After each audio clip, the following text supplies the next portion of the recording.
two players that will be the staple and the solid rock of this team here as they open up the first game of the season here, as we'll go over the starting lineups. First, for the visiting team, they'll start with number 2, Bree Thomas. She'll be up top with number 3, Kobe McNutt, along with number 13, Yesenia Contreras. They'll be the three forwards in a 4-3-3.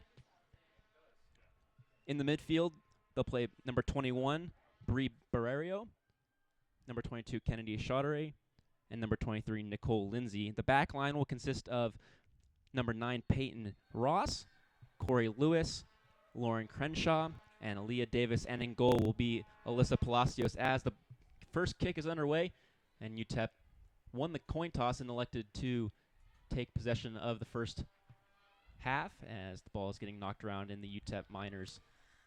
You can already see Mila out there really hustling. She looks ready today and probably excited excited to really get started today. Yeah, and for the Lopes here, as the ball will be stopped and play will stop for a foul down on the touchline near side to the camera. Why don't you get ready to do read number 8?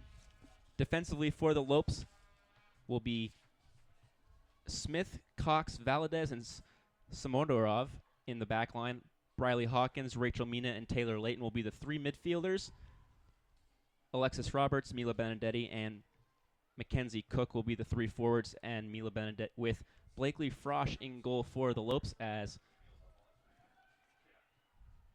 the UTEP Miners are having their offensive threat thwarted there. The ball's getting knocked around in the offensive half for the Miners, and the ball will go out of play on the far touch side.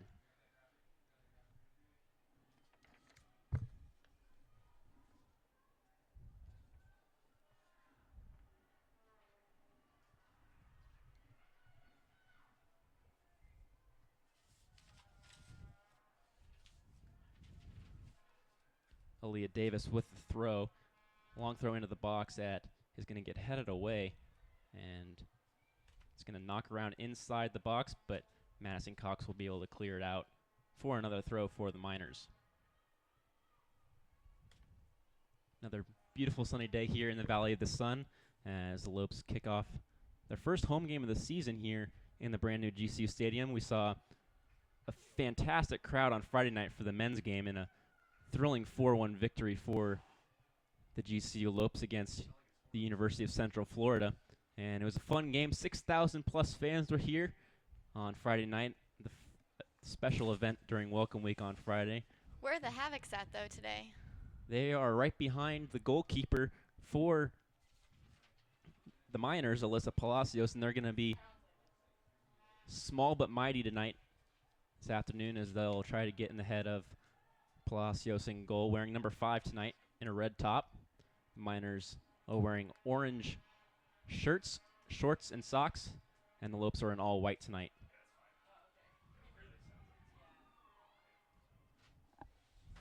UTEP really controlling the ball so far, as the Lopes will want to get the ball back on the ground and play out of the back as they're doing right now through Smith on the left side.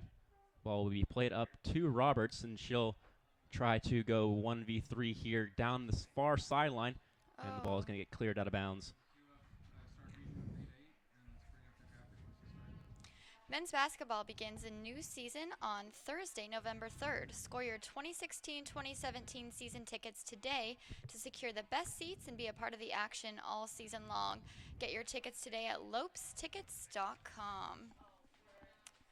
Yeah, it's going to be a fun season here for the basketball programs. The men's basketball program facing off against 4 highly touted basketball programs on the road at Duke and at the University of Arizona. The first team from the Pac-12 that the Lopes have on their schedule now in Division I basketball. And they'll play Louisville and San Diego State at home. So some fun basketball action here for the Lopes here coming up in November and throughout the fall and winter in their last year of the transition from Division II to Division I, as the Lopes now have the ball back, and they're going to try to play out of the back through Cook, and Alexis Roberts will get the ball at her feet and try to do something with it here. Mila Benedetti now on the ball, but gets it taken away, and the UTEP Miners are now in possession.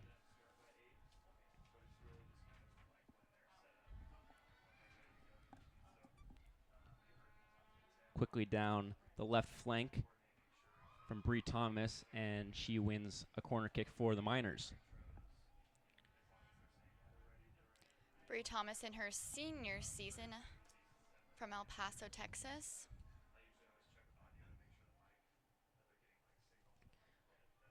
The Lopes look pretty good in white today. What do you think? It's always nice to wear white on an afternoon game. There's been some times where you'll see them wear black or dark purple, and I feel for them out on that hot grass. It's not artificial turf, but it's definitely still warm out there on a Sunday afternoon with the sun beating down. Kick will come in, and it's going to be over the top of the goal, and it's going to be a goal kick for the Lady Lopes.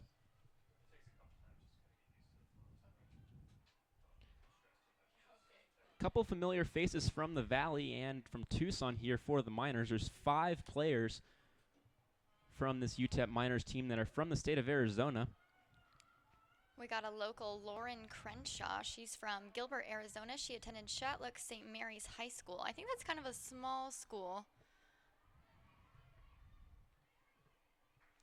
Couple girls from Tucson, a couple girls from Avondale here playing in front of some family and friends. As the ball goes out of bounds, and the Miners will get another throw. Lauren Crenshaw throwing it in, one of those Arizona girls. Do you think her family's here to watch her today? I sure hope so.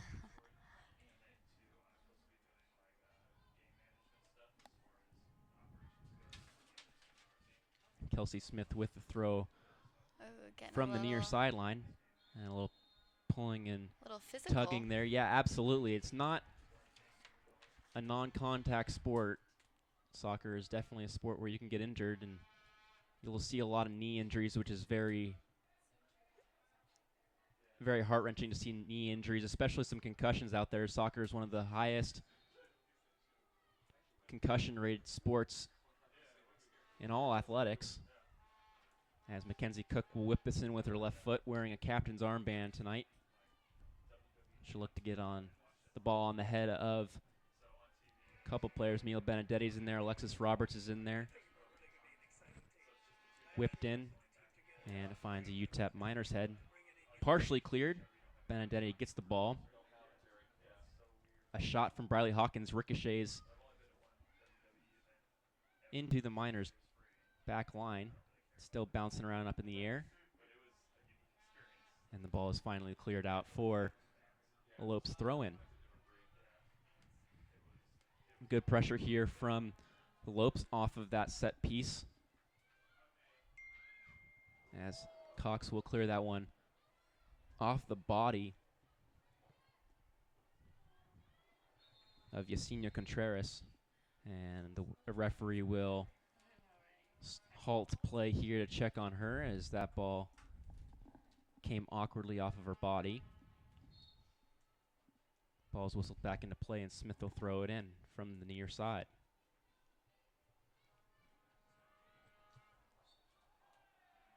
Cook is knocked down, and the Lopes will get another free kick in the offensive half.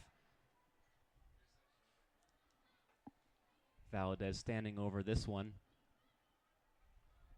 A senior defender for the Antelopes.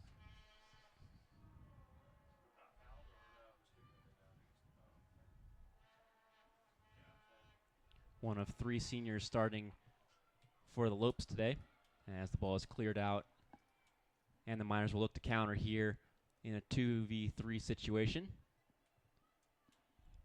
A good job there by Samadorov to hold up play and let her team get back on defense as the ball is kicked out of bounds, but her team is able to retreat and get organized at the back.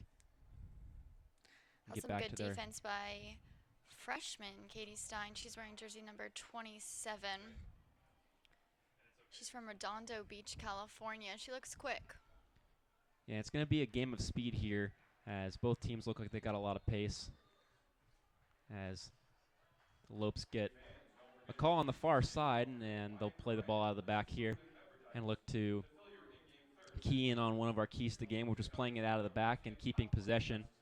After the first couple minutes passed by, the UTEP Miners looked like they were going to be in control for the full game.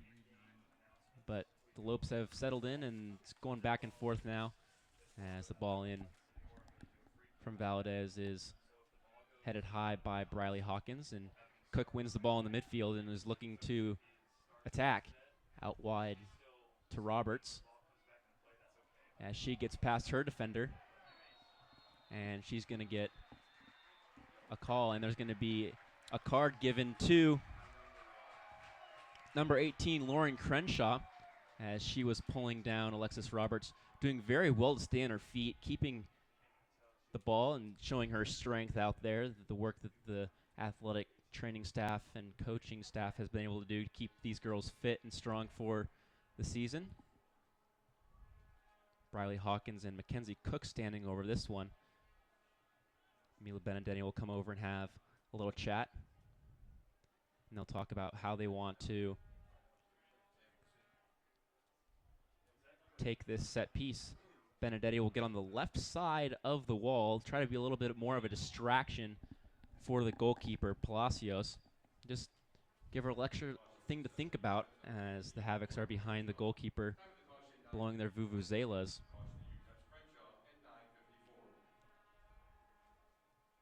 If Briley Hawkins takes this, it's most likely going to be an outswinger towards that back post. And the referee is going to make yell at those Havocs. the Havocs move out from behind the goal.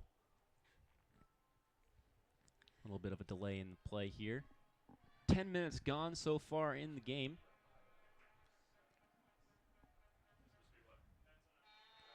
As Hawkins had run over the ball, and we'll see Cook will take it. It's knocked off the left side of the wall and cleared out by the Miners.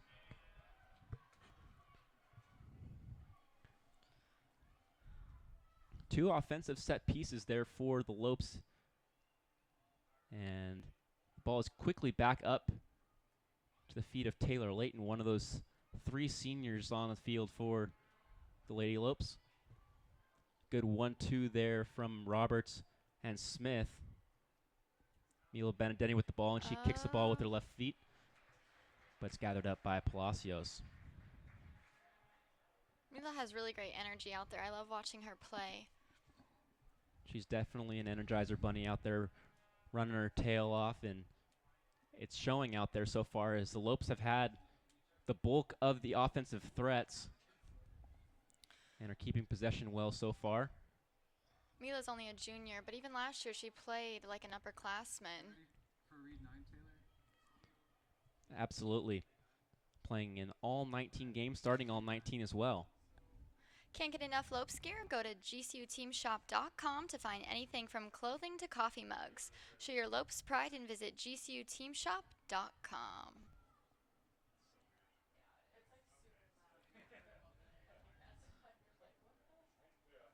The throw-in is cleared by the Lopes, and they have possession of the ball. An unfortunate first touch there from Mila Benedetti will give the ball back to the Miners. She'll look to clear that one from her memory and refocus here as the ball will be coming back up towards Alexis Roberts. Good hold-up play there again by Roberts, but the pass is errant, and the Miners are now back in possession. Good way to stay with it there by Roberts, and Mila Benedetti is 1-on-5 right now. Using her pace, she gets past one defender, and a dangerous slide there from Lauren Crenshaw with a yellow card already to her name. Wins the ball cleanly, though. And the Miners will get the ball after a Madison Cox foul about midfield.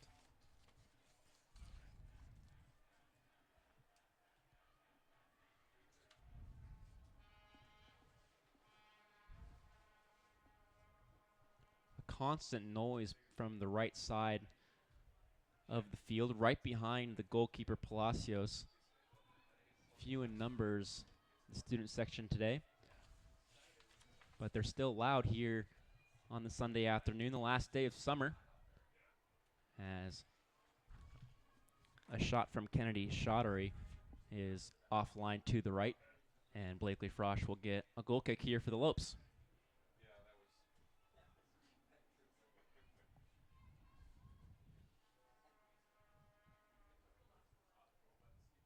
Fletcher and Taylor, you guys are doing great, by the way. Really good job.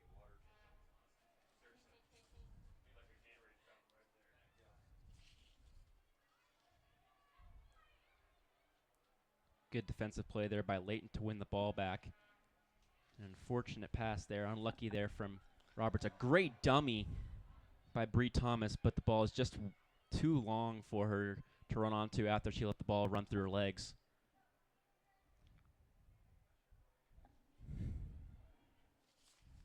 The Miners will play the ball back out of the back.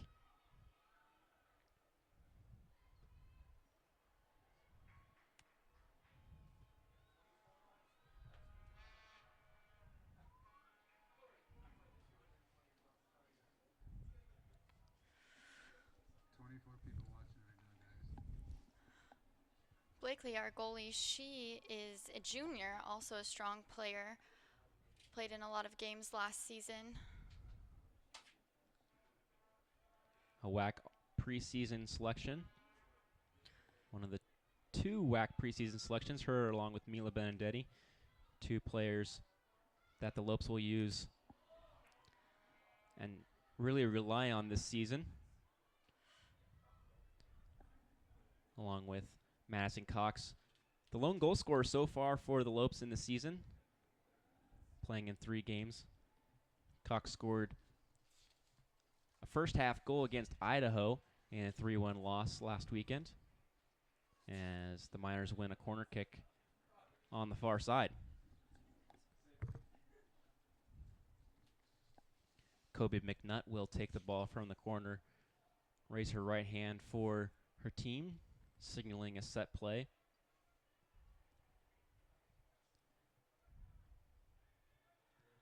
The in-swinger from McNutt is low, and it's cleared by Benedetti. Nobody up top for the Lopes, and the Miners will keep control of the game. 15:40 so far eclipsed, elapsed through this game so far. Fletcher, your man who reads minds, say the time as much as you can because it's not on our screen.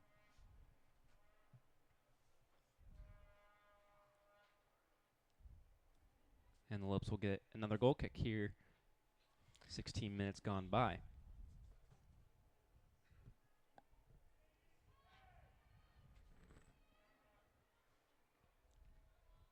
Two sophomores wearing armbands for the Lopes.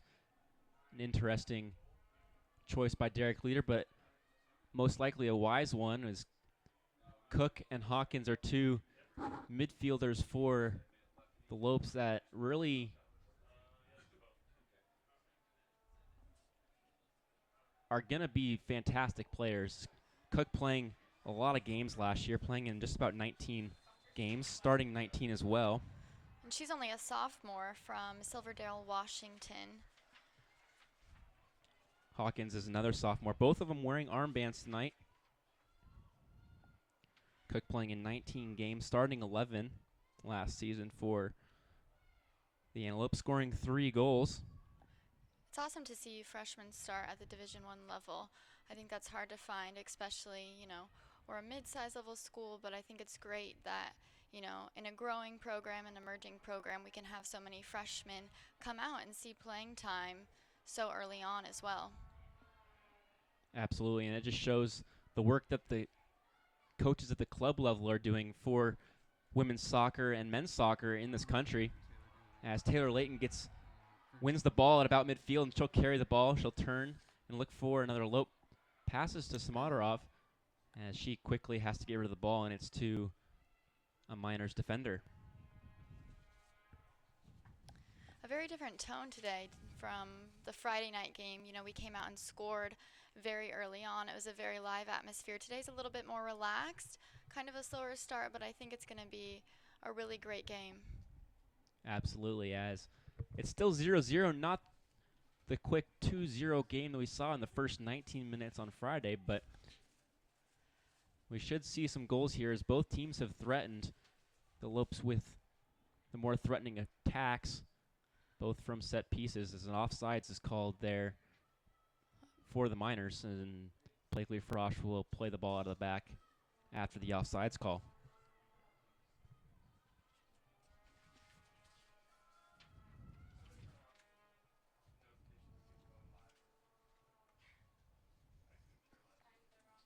Next out of bounds, Taylor, we'll do read 13. Rachel Mina has moved up from the midfield, and she's now playing up top as Mackenzie Cook has slid back into the midfield role. 13. If you're visiting campus for a game this fall, why not stay at the GCU Hotel, featuring comfortable rooms, a resort-style pool, and the Canyon 49 Grill. It's the perfect place to stay when coming to GCU. Book a room today at the GCUhotel.com. Ball comes off. GCU Hotel is actually a very remote setting, kind of mysterious back there, but great reviews. Hear lots of great things about it. Great clearance there by Jessica Valadez as Blakely Frosch dove to stop that cross from the touchline. And the ball got cleared out. Frosch just missing it on the dive, but heads up play there by Valadez to clear the ball off the line, as with a Miners player running onto the ball at the end with a wide open net.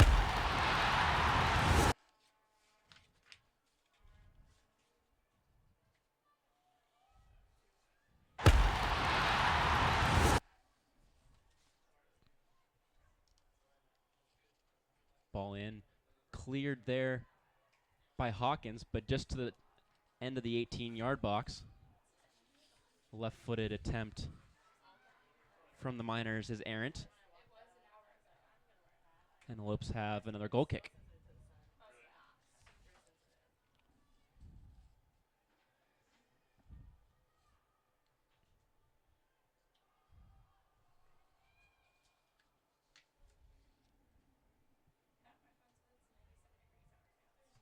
A great crowd here on a Sunday afternoon, as they're mainly sitting underneath the shade, as the ball will get long for another goal kick. The Lopes will look to get the ball out of their own half and threaten Palacios in goal again for the Miners.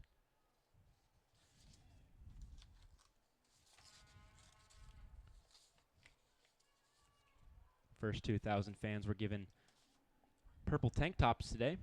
I The know. free giveaway. Where's mine at? I didn't get one. We'll have to go get one, or have somebody get one for us here That's right. after the game.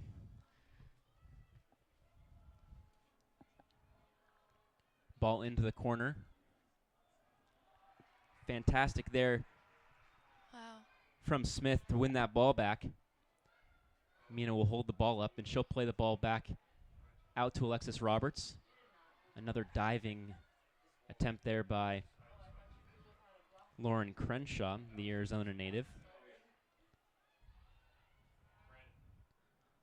A lot of space there for Chaudhry, and she'll play the ball out wide. And the ball will go out of bounds just inside the flag, and it's going to be a throw for the University of Texas El Paso. Back to Kelsey Smith. She's a junior, actually, from British Columbia. It seems like each year we get more and more international students and athletes. What do you think the desire is to come here, Fletcher? Definitely the sun. That was a big appeal for me, as you can't beat just about 365 days of sun a year, and it never really gets cold. 55 degrees during the winter during That's the day true. isn't too bad. Jeans and t-shirts just enough to stay warm but not too hot, and stay cool but not too cool. Another throw for the Miners deep in the corner.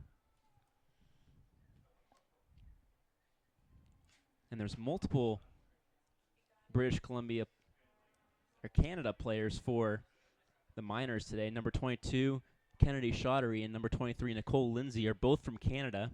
Lindsay from Edmonton, Alberta, Canada, and Kennedy Chaudhry from Winnipeg, Manitoba, Canada. 2 substitutes coming on for the Lopes, number 5 and number 11. Number 5, Catherine Yancone.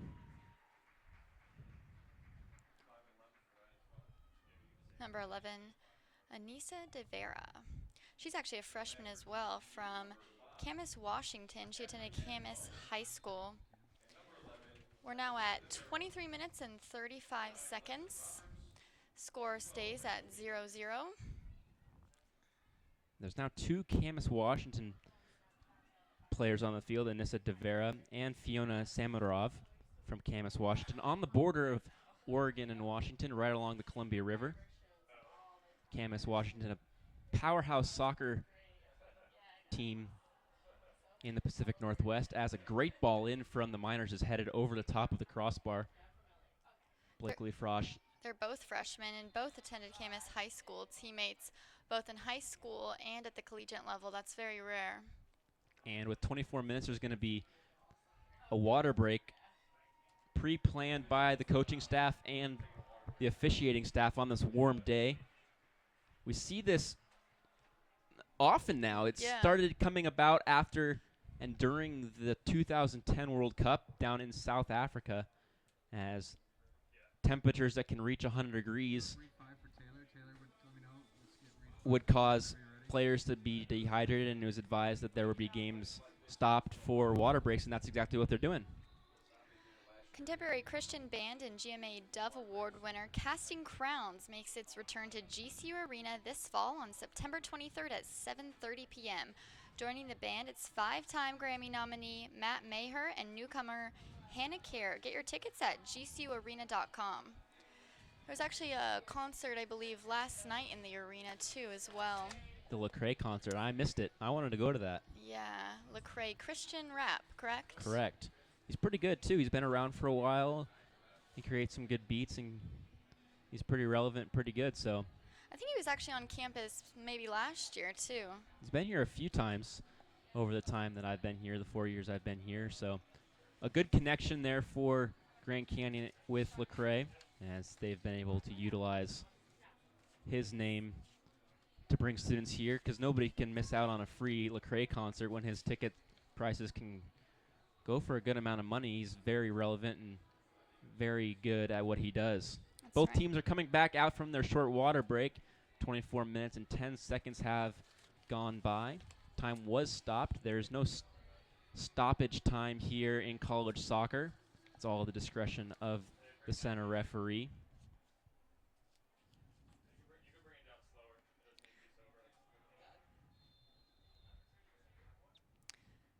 Coach Derek Leader also has an international coaching diploma from the Victoria Coaching Institute, which is in British Columbia.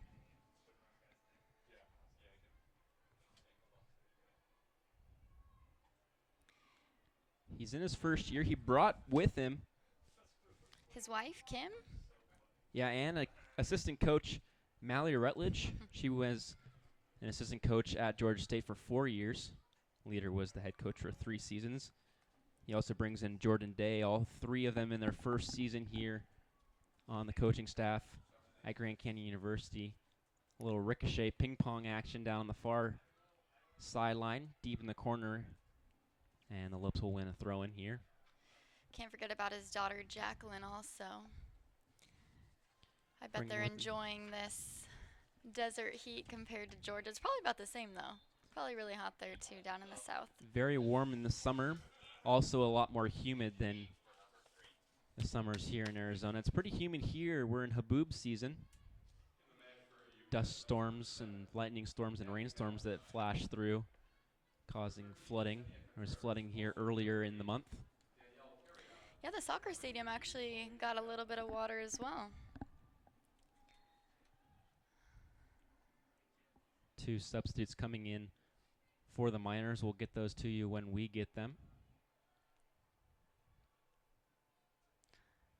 Ball deep in the corner is finally Some more cleared. action down there in the corner. And people say soccer's boring. This is some action today. It's very good action. Both teams playing physical, playing smart as well. Not very many mistakes so far that have come back to bite either team. Time sits at 25:45. Score is still 0-0. Looking for that first goal. Leah Davis with that throw in. The ball got bounced around outside the 18-yard box, and a ball fell to Yesenia Contreras, but she was offsides. And the Lopes will get the ball back here in their own half. Briley Hawkins will chest the ball down, but she gives it away.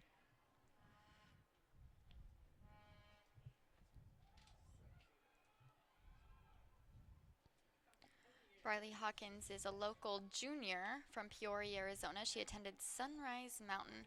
A lot of Sunrise Mountain student athletes here at GCU. GCU is such a great place for, local athletes to kind of make a transition, stay close to home in the valley, get a play in front of your friends and family. You see a lot of it. Absolutely, and a great ball in there from Samaradorov, the freshman, to put that ball deep in between the back line and the goalkeeper, make the goalkeeper work for it. Mila Benedetti unable to get on the end of that cross.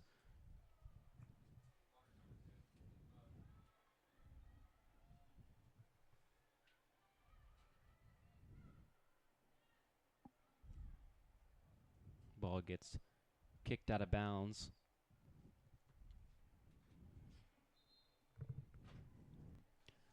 By Natalie Valentine, one of those substitutes that came in.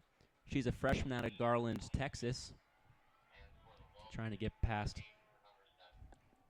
We got a lot of freshmen out there today. Yeah, Maria Monteroso on for the Lopes, in for Taylor Layton.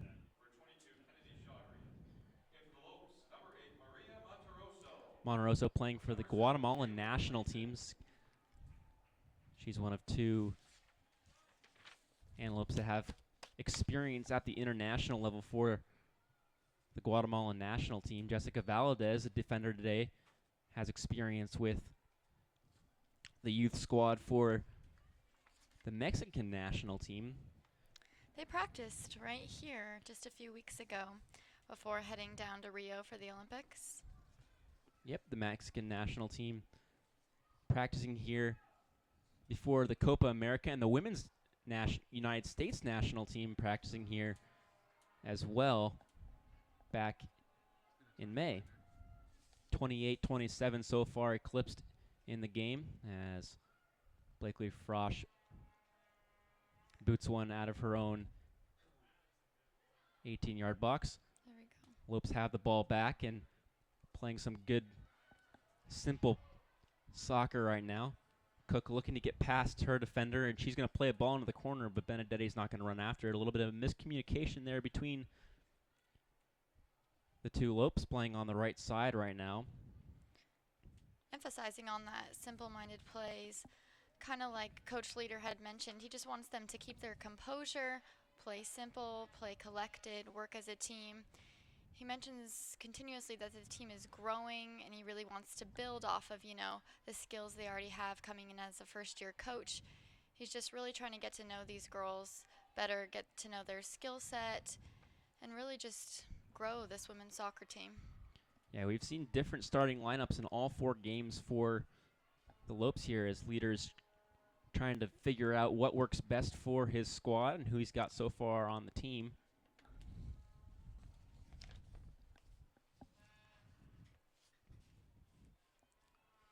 Another throw-in from the far side. A lot of play coming from the Miners' right side of their roster. Lopes utilizing all sides and all thirds of the field. We're right at 30 minutes now. Score remains 0-0 in the first half. Devin Hunley in for Nicole Lindsay. Devin Hunley, a midfielder from Tucson, Arizona. She's a junior playing for the Miners.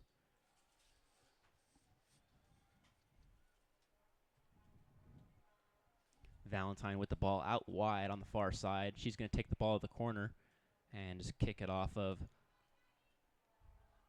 the Lopes defender. Valentine, another freshman from Garland, Texas.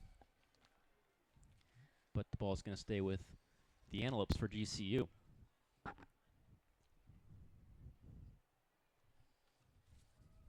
Just about 31 minutes gone by as the goal kick from Frosch is played into the center of the field.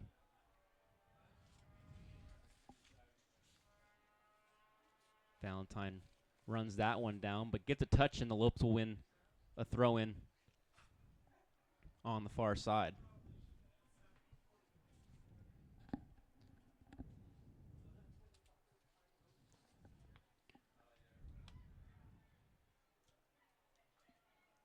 Miners win the ball back around midfield, but an errant pass allows Cox to clear one up to Benedetti.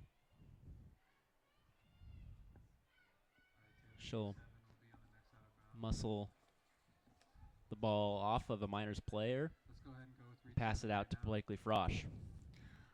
Blogs.gcu.edu is a great place to learn more about a wide variety of topics from GCU colleges as well as student life and spiritual life. Find out more at blogs.gcu.edu.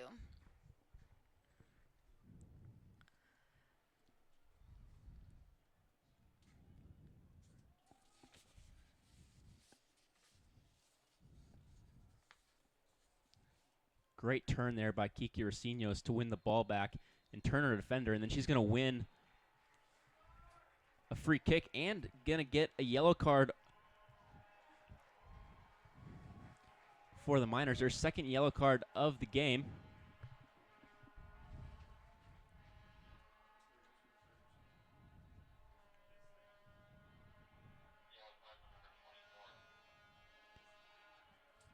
Yellow card being assessed to number 24, Aaliyah Davis. Aaliyah Davis and Lauren Crenshaw, the two Miners with yellow cards so far in the 32 minutes played. Jessica Valadez standing over the ball on the far side. She'll look to play a ball in here as the Lopes run their set-piece offense. Played in. A header. Oh.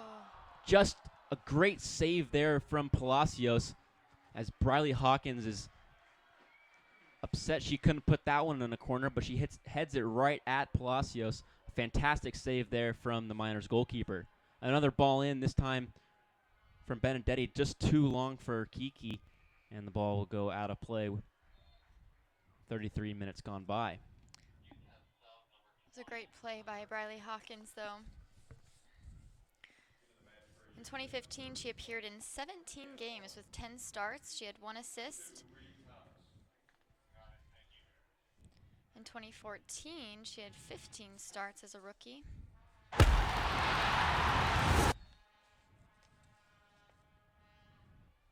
As you saw that go off of the hands of Palacios from the head of Briley Hawkins.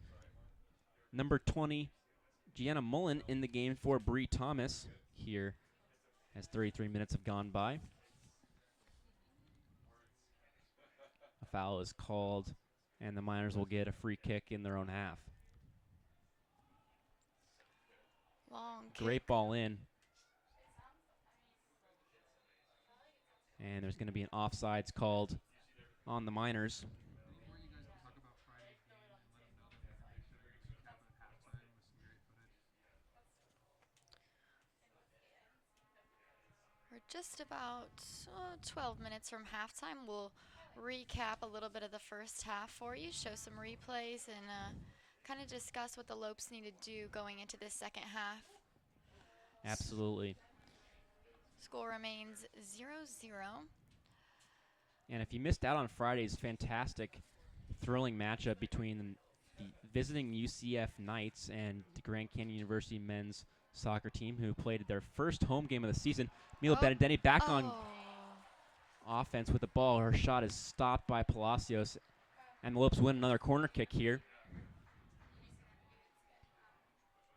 Lopes jumped out to a 2-0 lead in that game on Friday in front of 6,402 fans, almost doubling the record for a soccer match in the state of Arizona. Last year set about 3,700 fans at a women's soccer game against Northern Arizona. You saw the left-footed effort from Benedetti, stopped it by Palacios. Corner kick in is cleared by the Miners. Mila Benedetti plays really great under pressure. She actually had a game-winning goal against Colorado State last year. She attempted 56 shots with 28 on goal. She's also ranked 4th in WAC in shots per game.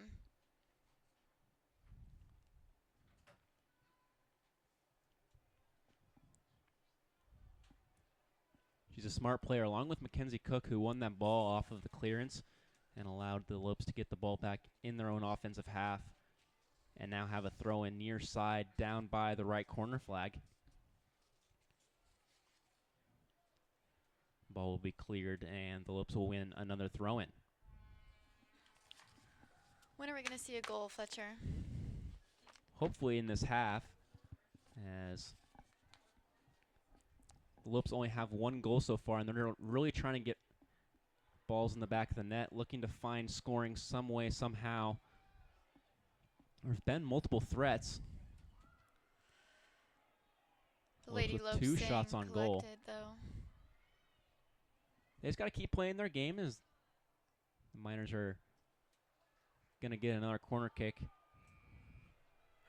And another substitution will come in for the Miners.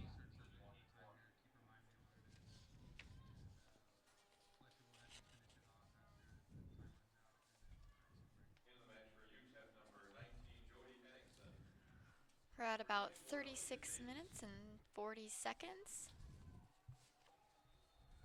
Jody Enixon in for Aaliyah Davis. Aaliyah Davis on a yellow card. And the outswinger will be played in. Short. And Racinios will clear the ball off. Jody, another Canadian. She's from Winnipeg. Redshirt freshman last year. And the Miners win a throw in a dangerous area. Lauren Crenshaw winning that free kick about 24 yards from goal.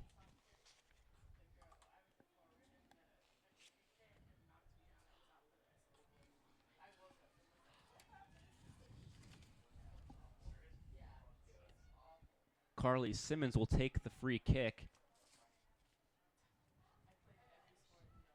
A 5-man wall from the Lopes and two Miners standing on the end of it. Mila Benedetti getting a little bit of an elbow shoving match with one of the Miners.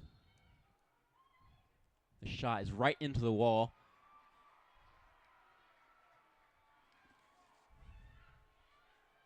And Briley Hawkins will clear the ball up. Maria Montroso, excuse me. And that was their counterattack opportunity. Smith wins the ball back, and Benedetti now has the ball with a lot of space. And she gets stopped and held up by Lauren Crenshaw. Recovered quickly, though. A tough tackle there by Crenshaw on a yellow card already, and that's what she's going to be told by the center referee, saying you can't do that. A fantastic touch there from Benedetti to get the ball past Crenshaw and put Crenshaw in an awkward situation with Benedetti completely on goal if she'd gotten past Crenshaw. A tactical foul there from the Miners defender. Valdez with the free kick in. A fantastic touch there from Monteroso, and the shot by Mila Benedetti is stopped by the goalkeeper Palacios. Valdez played in 19 games with 16 starts last season. 39 minutes gone by, so 6 minutes until halftime. We'll go over the highlights of the game. We got a Miner down. Injury stoppage, and the Miners athletic trainer will come out.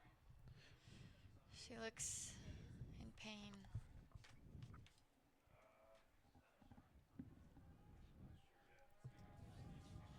Keep it positive on the commentation and talk about our high school and everything.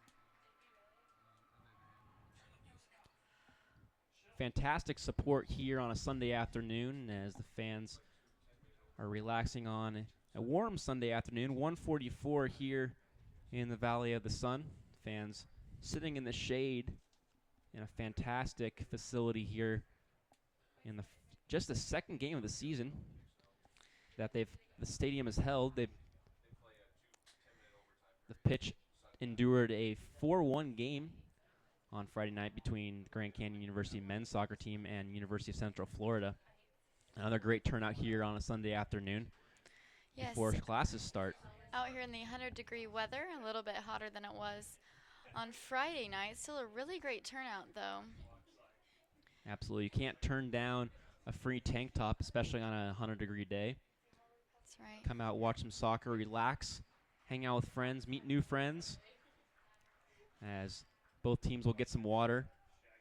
39 minutes and 17 seconds gone by,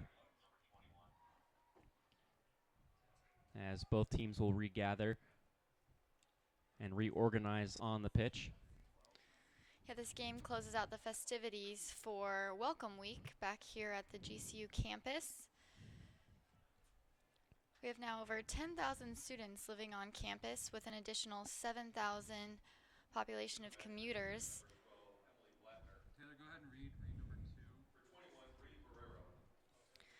This upcoming Labor Day weekend is a big weekend for GCU athletics here on GCU TV. Join us here at GCU Stadium for 2 more women's soccer games and at Lopes Gymnasium for the GCU Women's Volleyball Tournament. You can watch all 5 of these games in person here on our beautiful campus in Phoenix, Arizona, or right here on GCU TV. Yeah, and the volleyball team just finishing up a tournament up at Air Force, winning 2 games and dropping a 5-set thriller, winning 2 games yesterday and 1 game, losing their game on Friday, and starting off the season 2-1 under the new direction of Tim Nolan. We'll have that broadcast on the 2nd, and CW6 will have the broadcast here for the women's soccer game. Playing up there at elevation, you tend to have some grumpy players playing up there, but such a beautiful campus. How does that affect the body? You're a track and field and cross-country athlete, Taylor, so playing at an elevation, how does that affect your body physically and psychologically, as you know you're playing in an atmosphere where the air is thinner? What it goes through your mind mentally, and what goes through the preparation to compete at such a high elevation? 40 minutes have gone by, 5 minutes until halftime. Well, it's definitely a lot harder up at elevation. Like you said, the air is a lot thinner, and the air is just different. You can tell it's a little bit crisper air, and it's hard because you feel that endurance and you feel that it doesn't really last as long as you'd like it to. You know, you're down here and you can go a lot farther. You can, play a lot longer than you can up there. It just really gets to you, and, that can affect you mentally, but you just got to play through it, run through it, and, you adjust quickly too, after you train. The referee will call the ball back for a foul on a minor, fouling Maria Monterosa, who did well to hold up the ball and use her strength to keep possession. About 5 minutes left in this first half. Bunch of new buildings going up this summer with the GCU Athletics facility. The building right behind the field to the left when the ball is on the Grand Canyon defensive side. A flicked on header is just wide for Madison Cox. And the building right behind the goal, the new engineering building, one of 2 science of technology and engineering buildings here on the campus of Grand Canyon University. In the 2nd year of existence, that engineering program.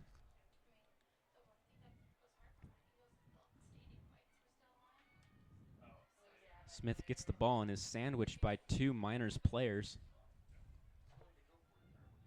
Natalie Valentine knocks her down. No foul called.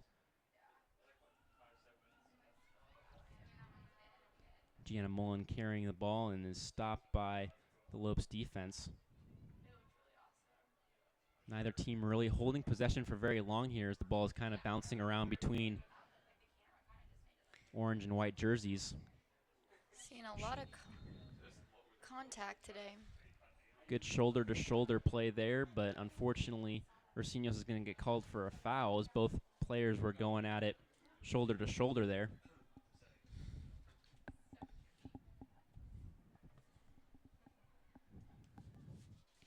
Excuse me, De Vera.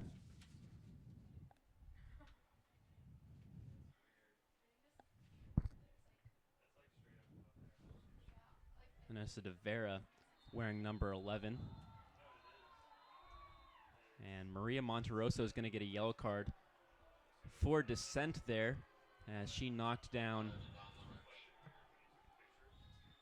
Devin Hunley and immediately got up, looked at the referee, put her hands out to the side asking what was that, and she got a foul called on her. And then a yellow card. Here's 42 minutes and 43 seconds have gone by. 2 minutes and 17 seconds left in the half.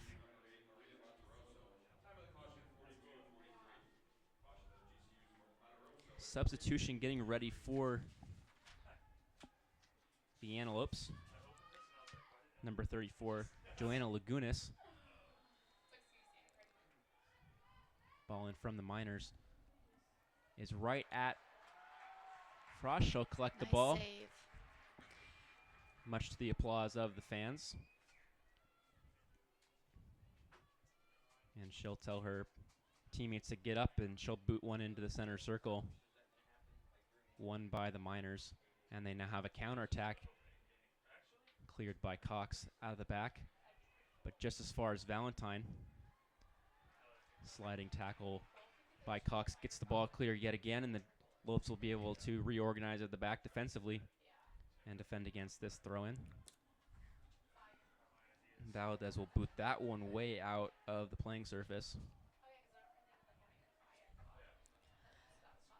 Got about 2 minutes till the half. Score remains 0-0. Bunch of shots on goal for the Lopes. Multiple saves by Palacios and an offside on the far side. Near side for us, far side for the referee.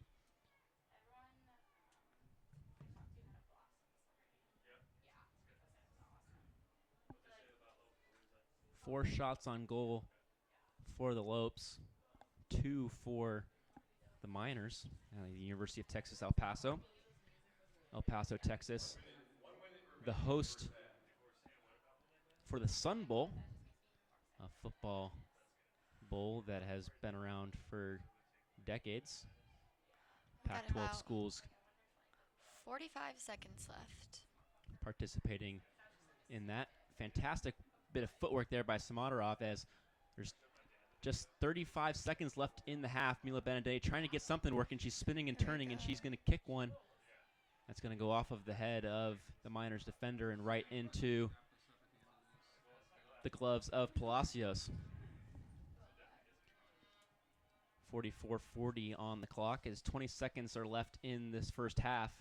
Still 0-0 as the Miners will look to get something going. And Cox will head that one just clear. They'll stay in play on the near side. But the half is going to end 0-0. We haven't seen a goal yet. We've seen a couple yellow cards here. 2 for the Miners and 1 for the Antelopes. As the first half is finished here in the home opener for the Antelopes here against University of Texas El Paso. Stay tuned for the second half highlights. Second half start, excuse me. The first half highlights will go over Friday night's matchup for the men's team in their win over University of Central Florida. Keep it here for GCU TV after this short break.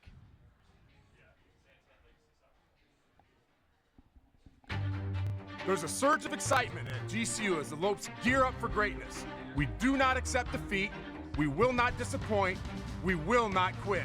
We are the intensity brewing in the heart of Phoenix. We are the Lopes rising.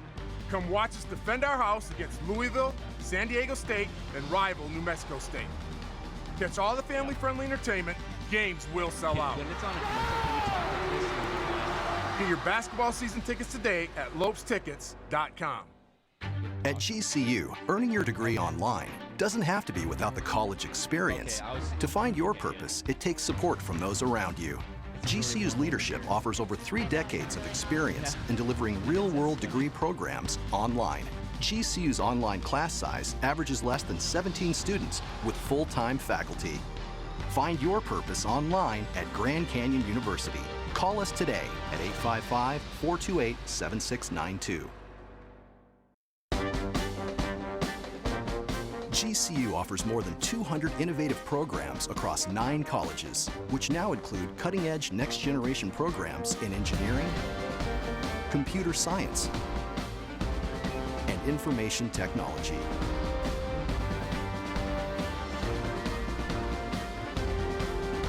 Grand Canyon University, the quality of a private Christian education, the affordability of a state university. Visit gcu.edu.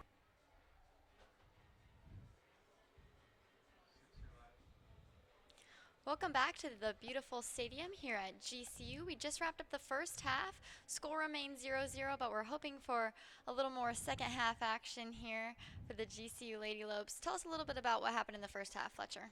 Well, one thing's Mila Benedetti's really shown that she's what everybody thought she was. She's had put 4 shots on goal, 5 total shots on goal for the Lopes. Barley Hawkins' header just saved by Palacios, the goalkeeper for the Miners, but 5 shots on goal, shooting the Miners 5-2 on goal, and that's something that the Lopes will need to continue to do because eventually you're going to get shots on goal. You can't score if you don't take shots, and that's exactly what the Lopes are doing. They're getting shots on goal, and that's exactly what they need to keep doing in order to get a goal in the back of the net. Both teams playing in the heat, and that's going to become a problem for both teams, but both teams are going to be hydrated during this halftime. They're going to get some air-conditioned locker rooms, and they're going to get back and refocus, get their programs and their organization back, and come out for the second half ready to go.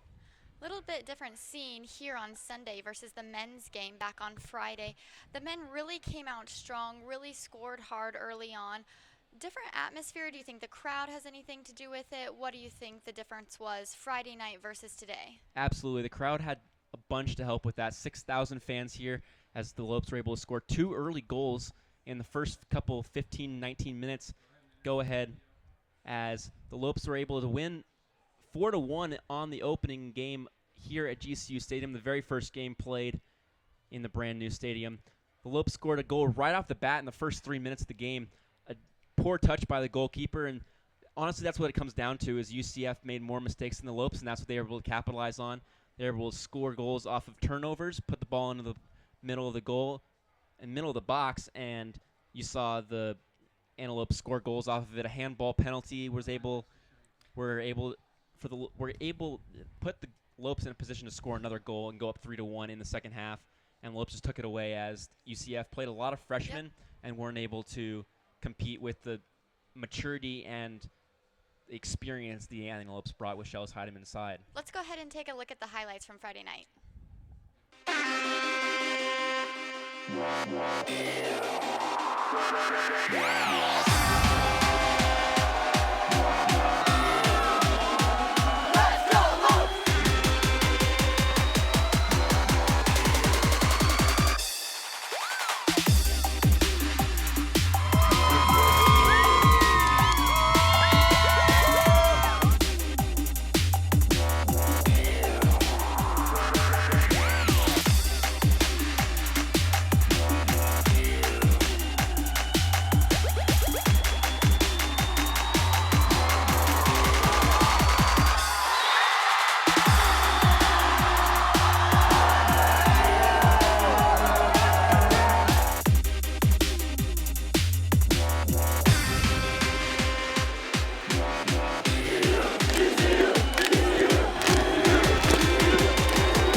At GCU, earning your degree online doesn't have to be without the college experience.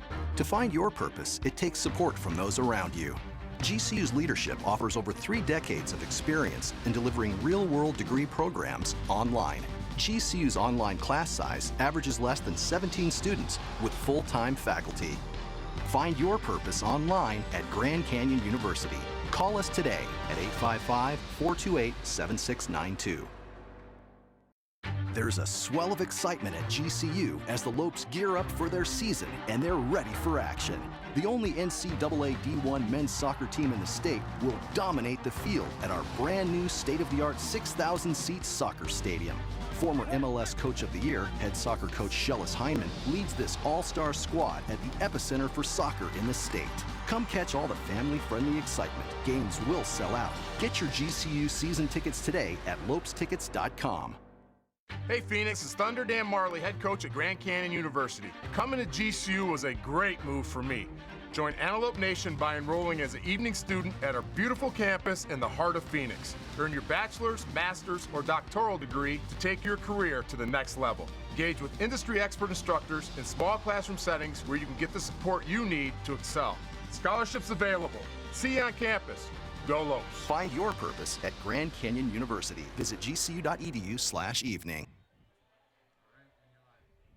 Coming to a game this fall? Be sure to come early and bring your appetite. Visit any of the on-campus restaurants on Lopes Way, including the new Grand Canyon Beverage Company.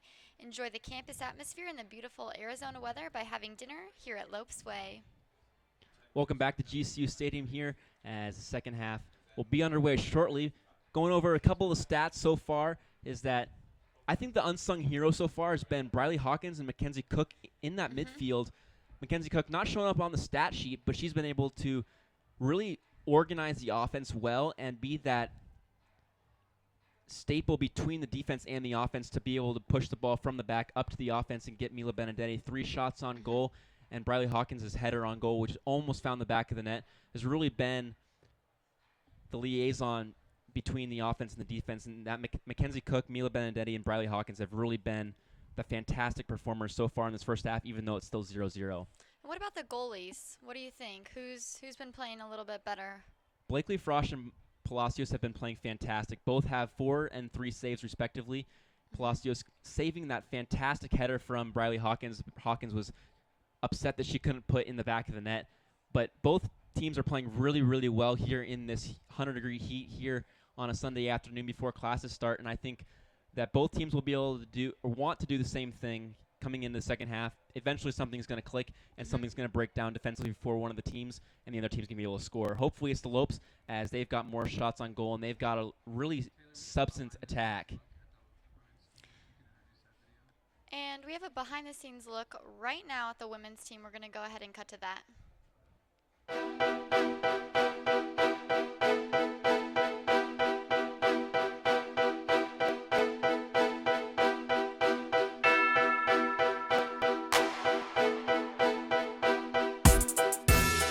We're going to start from the basics. We're going to start from building the ball to the back, moving the ball effectively on the ground from the goalkeeper up through the back line and forward. But we want to see quick movement on the ball and off the ball. We want the players to play at speed and think and react as quickly as they can. Changing the mindset is about accountability. Players have to learn how to hold themselves to a certain standard, and they have to be able to hold their teammates accountable. We want to grow from last year's experiences and really, really come together as a team. The spring was getting to know the girls, getting to know them as people. We didn't really get to set out a mindset, a mentality for the team, or even a style of play, and that's what preseason's really about. On the field, we've got Jordan Day is going to work primarily with the goalkeepers. Mallory will be working with all the field players, both on attack and defense. We've got Sebastian Brandon. He's going to work with our strength and conditioning. Our job is to grow. Our job is to grow during preseason. We're going to go away for a bit of preseason camp. We just want to get better day by day, take it in the non-conference segment, and then into the WAC conference, where there's plenty of good teams.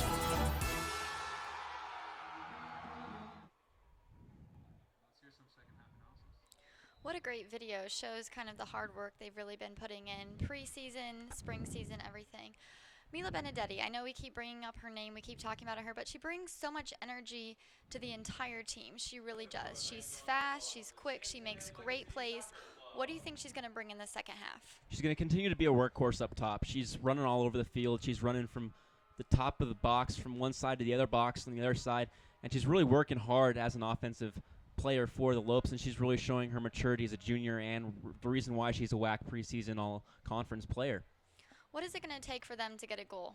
I think they just got to keep doing what Derek Leader's been instilling in this team, is keep it simple, play out of the back, and work hard off the ball. And in this heat, if you work hard off the ball and you work harder than the other team, that's what's going to be able to win the game, and that's what's going to put a ball in the goal, is working hard off the ball and working harder than the other team.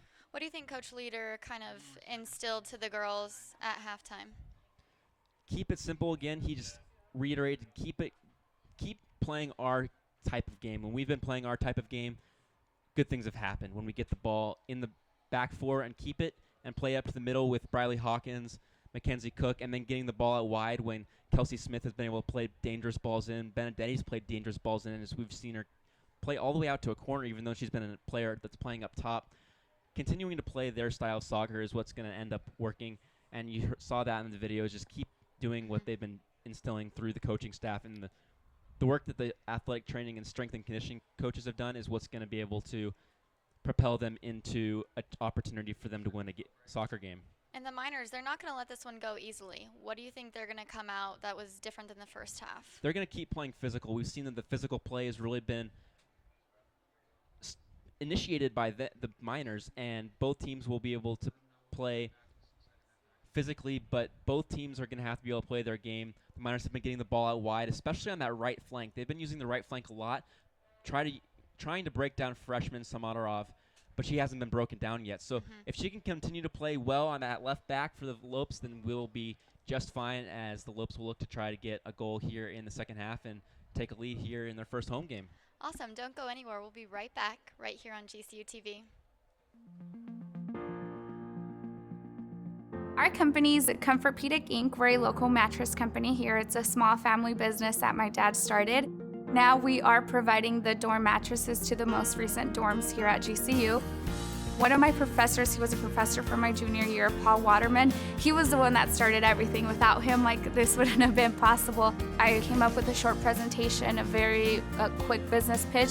I presented Dr. Gibb with my company history, and he loved it. So first we started with the hotel mattresses. Brett Courtwhite was very helpful, and everything ran smoothly. From there, we began with the dorm mattresses. We asked them what exactly they were looking for in a dorm mattress, and that's when we started to come up with a prototype. We brought in one of the mattresses that GCU currently has. We opened it up. We saw where they needed improvement and what we could do best to maximize a better prototype. And we came up with the mattresses that we have now, and after that everything ran pretty smoothly, thankfully.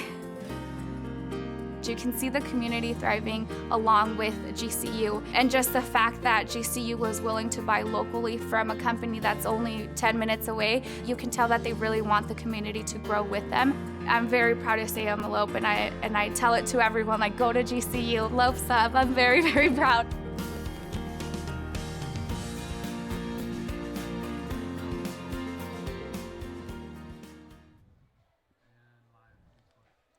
Trending Faith Season 3 begins September 1st on GCU TV. Watch new episodes this fall as your questions about Christian life are answered by Dr. Jason Hiles, Dean of the College of Theology and Grand Canyon Theological Seminary, Tim Griffith, GCU's University Pastor and Dean of Students.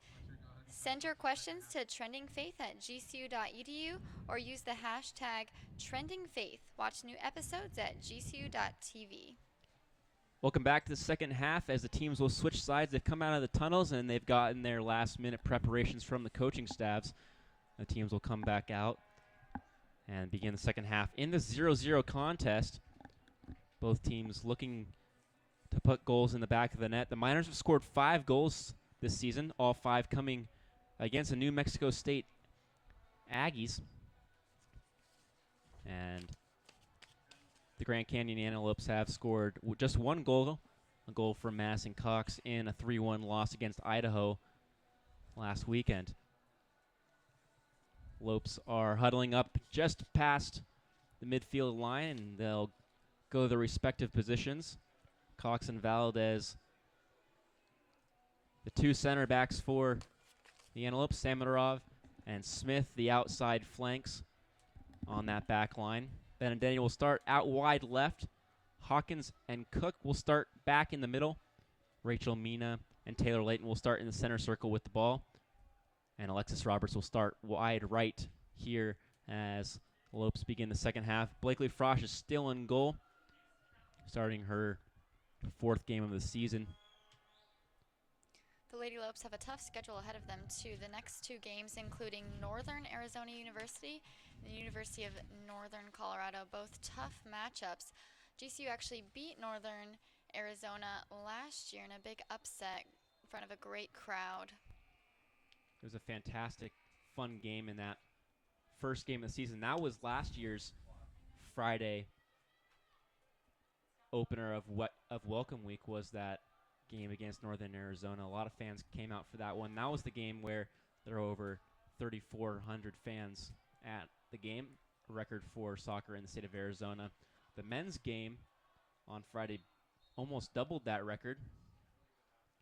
6,402 fans at that game. The entire grass seating berm was completely full, as the scoreboard has been turned off and the 45 minutes had not been started.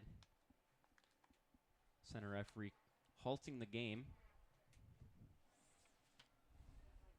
and waiting for that scoreboard to come back on. They'll put 44 minutes and 30 seconds on the clock.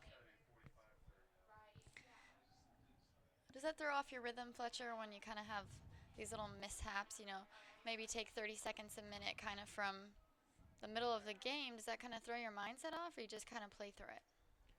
You kind of just play through it. I think it's something that can be a little irritating, but it could also be kind of nice just to relax, and then you get another little chance to refocus after the ball had been kicked off and maybe lose a little bit of the second half jitters. Sometimes you can play a little rusty after the half break, but being able to refocus here as the clock is counting up from 45, as that was the problem with the scoreboard. The clock was not counting up in soccer. Unlike basketball or football, where the scoreboard clock runs down, in soccer the clock runs up from 0 up to 90. A throw in far side, deep in the corner, is going to be a corner kick, not a throw in. Next read will be 10, Taylor. Dangerous ball in, cleared off the line. Another shot just wide there by Lauren Crenshaw. She believed there was a touch off of Rachel Mina. The referee does not award another corner kick, and Blakely Frosch will play the ball off of the 6-yard box from this goal kick.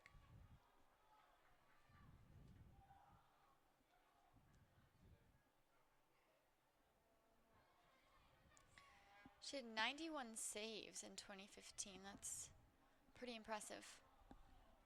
Absolutely. A sophomore last year, a junior this year. One of 2 all-WAC selections.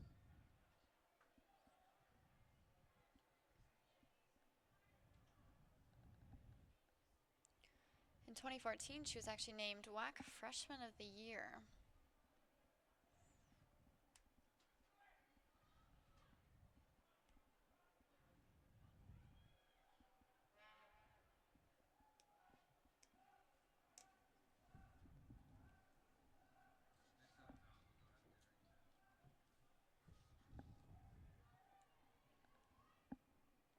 Throw in far corner, near side.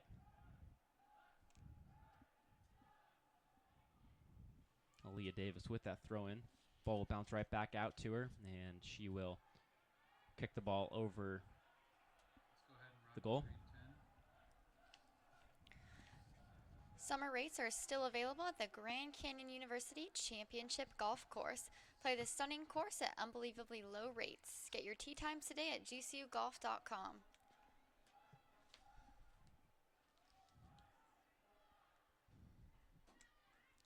We'll see the GCU golf teams out there in action this season. And they have a couple home tournaments. Very physical play there from the Miners. The Lopes win it back, and Rachel Mina holds the ball up.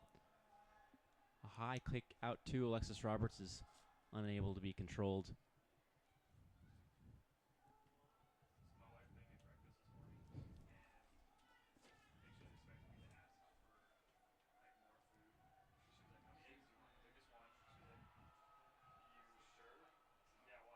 Rachel Mina working hard up there. Taylor Layton wins the ball back, and she'll play the ball out to Roberts. A good 1-2 there. And Roberts will go back out wide. The pass from Layton is scuffed by Mila Benedetti. And Palacios will pick the ball up. Looks like the Havocs decided to change sides over there on the north end of the field. Smaller group than on Friday night, but still good to see the support out here, especially on the women's side. Absolutely. Women's soccer growing immensely in the United States, as the United States women's national team is very successful, winning the World Cup just last year in 2015 up in Canada. Falling a little short at the Olympic Games, though, with the upset. Absolutely. Sweden upsetting the United States in the Olympics. A frustrating loss for the favorite in that tournament. Seemed like a lot of upsets in the games this year. I love upsets when it comes to sports, international sports like that. English Premier League, similar to the MLS, but a lot bigger over in England. Team called Leicester City had 2,000 to 1 odds of winning the Premier League and won it all. To put that in perspective, the Cleveland Browns, one of a team with a very long playoff drought since 2002, had 1 in 250 odds to win the NFL Super Bowl. Wow. And Leicester City won the Barclays Premier League in 1 to 2,000 odds. So that's just to put that in perspective of how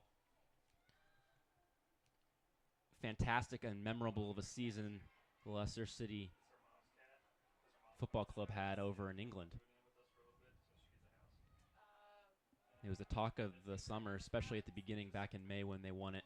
They won it handily, too.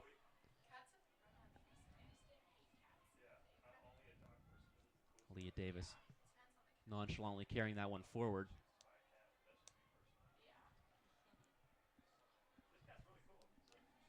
Mackenzie Cooks plays a long ball up. Rachel Mina wins it. She's one-on-one with a defender.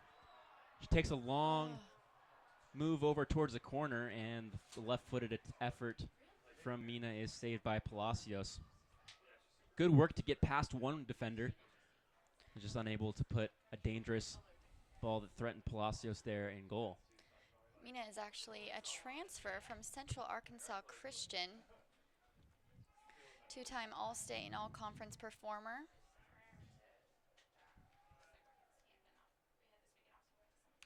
She was a fantastic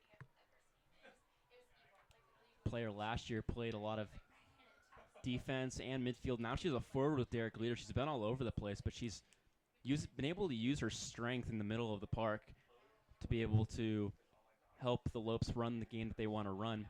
And different playing styles, some teams will use a smaller forward that's very quick up top, and then some teams, like the Lopes, will use a very strong and athletic player, as the Miners get the first goal of the game, the 52-minute mark. Fantastic header there.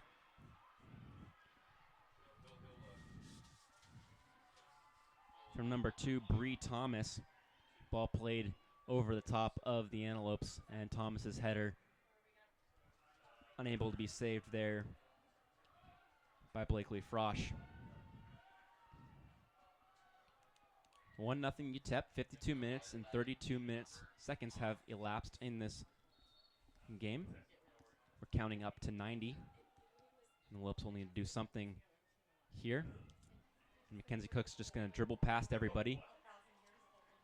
Use her footwork. Find Benedetti on that near side. She's going to keep it for herself. Played over to Hawkins with a lot of space. A long shot from Hawkins is way wide right and hits the cameraman underneath the Gatorade sign. Time's at about 53 minutes. Miners with that 1 goal. Lopes still at 0. That cameraman's probably used to getting hit a few times, though. They put themselves in harm's way every single day at work when they get down there.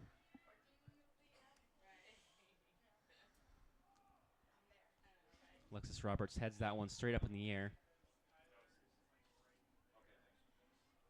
Miners have the ball back out wide with Bree Thomas. One back by the Lopes. Alexis Roberts awkwardly kicks that one off of herself, and it's going to be out of bounds. Throw in Miners.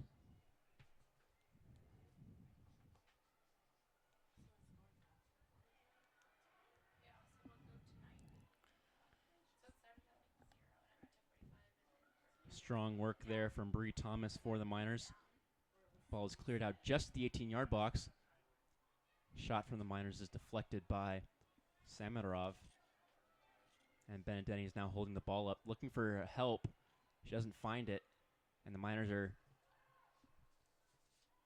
really forcing this Antelope squad into some tough situations.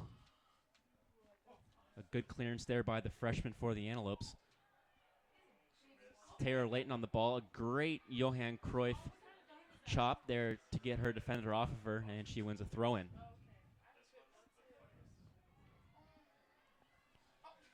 Benedetti with the ball near side.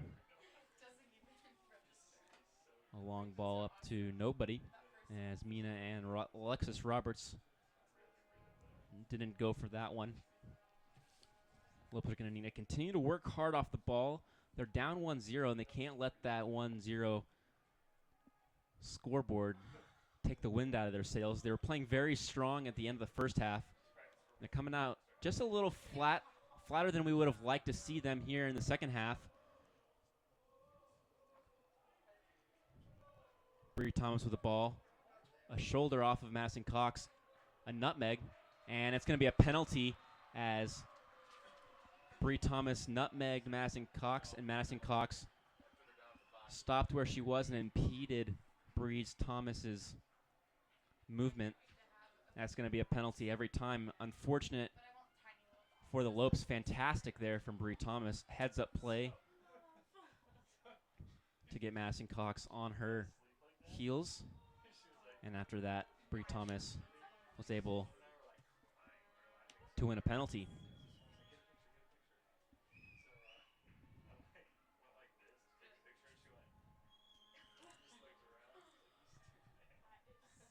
Penalty be taken by Danielle Trout, and she'll put it left side past Blakely Frosch for the second goal of the game. UTEP Miners lead 2-0 here. 55 minutes and 25 seconds have gone by. Danielle Trout, just a freshman.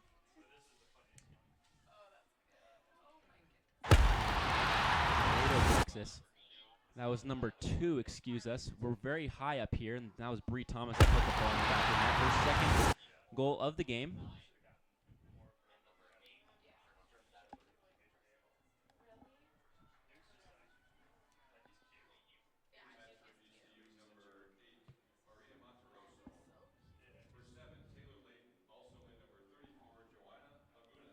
Joanna Lagunas and Maria Monteroso now into the game for the Antelopes.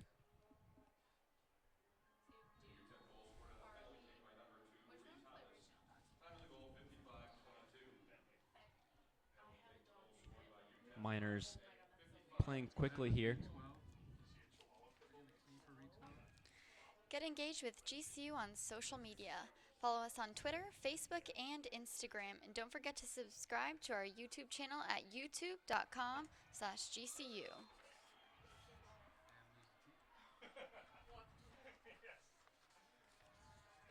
Free kick won there by the Antelopes. Jessica Valadez will stand over the ball.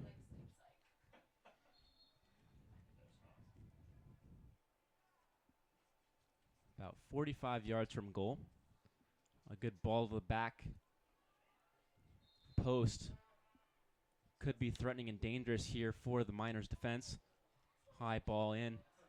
Pushed down, and it's going to be a penalty.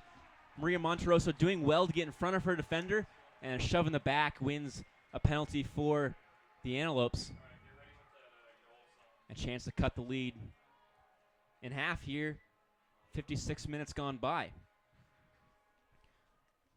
A good long high kick with velocity behind it by Jessica Valadez. Monteroso gets in front of her defender, and a little straight arms there from number 9, Peyton Ross, and that's going to be a penalty. Benedetti will stand over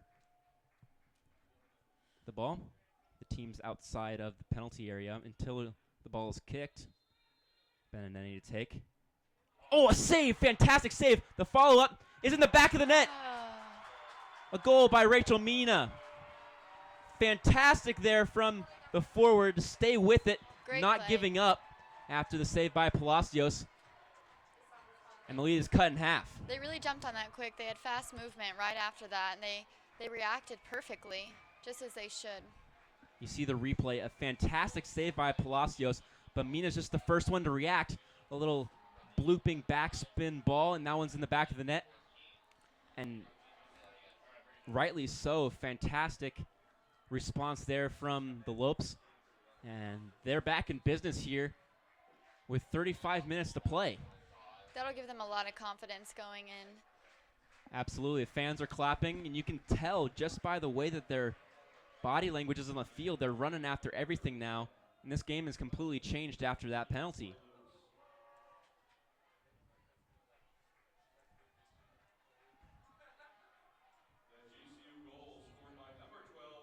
That was just the momentum they needed, being down 2.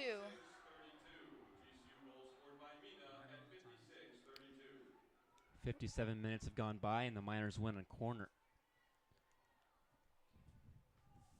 Kobe McNutt was wide open on that play, but Bree Thomas elected to shoot on goal, deflected out of bounds, and the Miners will have another corner.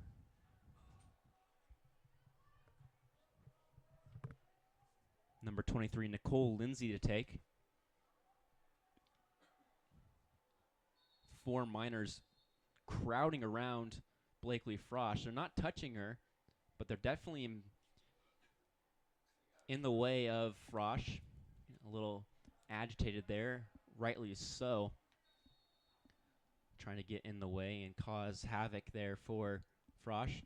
Kick is in right in front of the 6-yard post. Off the post, and it's knocked in. 3-1 Miners. So close, but they couldn't quite capture that. Blakely Frosch was there, but the ball bounced off the post, and the ball was kicked in by what looks to be, number 13, Yesenia Contreras. And the lead is back to 2 for University of Texas El Paso.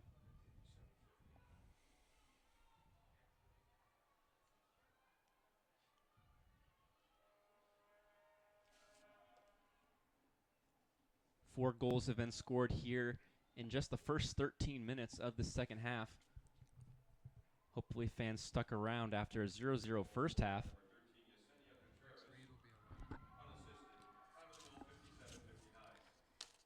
Very different game from the first half, though. Just the momentum on both sides, you can tell, is very different energy.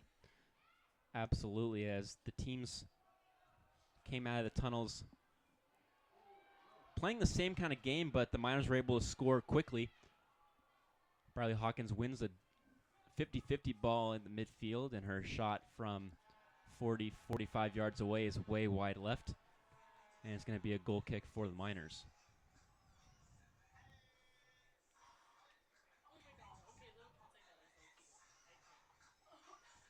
Looks like that was Nicole Lindsay who got a little tripped up there in the middle. She was limping after she got up off the ground. Lopes back in possession. Good reactions there from the freshman Samadorov from Camas, Washington. Mina with the ball. Now Mila Benedetti with the ball. Maria Monterosa tried to get a little bit too cute with her touch there. And the Miners are back in possession. A long ball to the corner.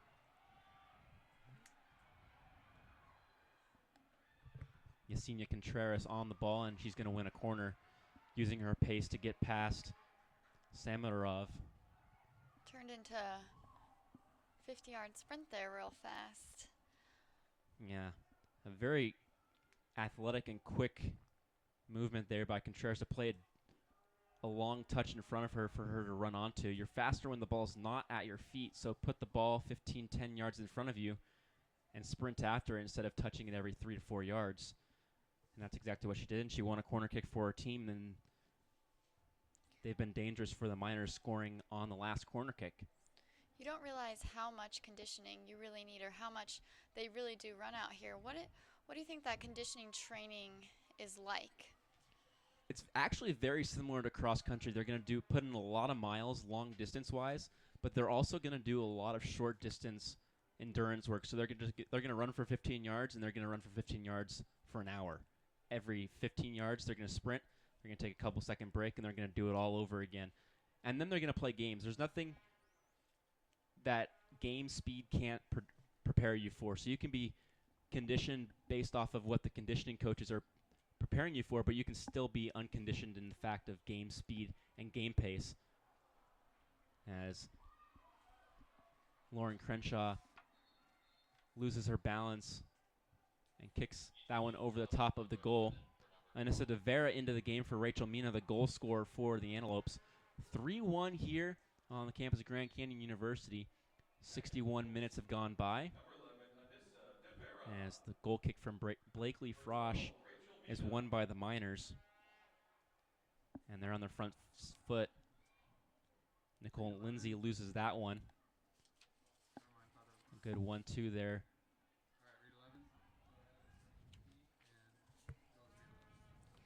Stay up to date on all your GCU news at news.gcu.edu. Find stories, pictures, videos, and more at news.gcu.edu.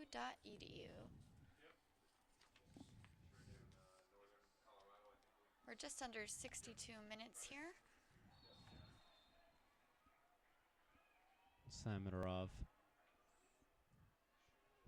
Valadez wins that free kick there near the end line. Looks like the breeze is picking up a little bit. Got a brisk breeze blowing from north to south. What do weather conditions really play a factor in soccer? Well, when the ball's on the ground, the weather isn't going to affect it too much. With what looks like a pretty dry surface, the ball's going to move pretty quick, especially in the heat. So keeping the ball on the ground is going to be important, especially when the wind picks up, because you don't want the ball in the air when the wind's blowing around, because the ball is going to move quite a bit when you put it up in the air. So keeping the ball on the ground, just like Derek Leader keyed in on for something to watch, keeping the ball on the ground and building out of the back. And that's what the Lopes need to get back to. They've got just under 30 minutes left to play, and they can definitely bring this game back to 3-3 if they stick to the fundamentals and continue doing what they've been doing. A good 1-2 there from Monterosso, but she just loses the ball with a slightly too big of a touch. And the Miners are back on the front foot. A good tackle there by Samadorov. Kicks the ball out of play and lets her team reorganize at the back as Contreras is really trying to attack down the Miners' right flank. Samadorov been being attacked all night by the Miners. A quick throw in down the line.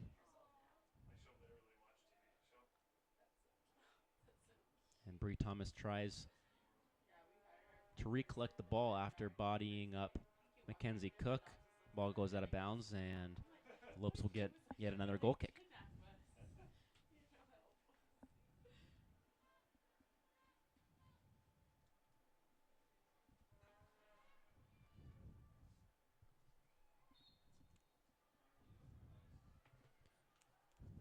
Foul in the middle of the pitch.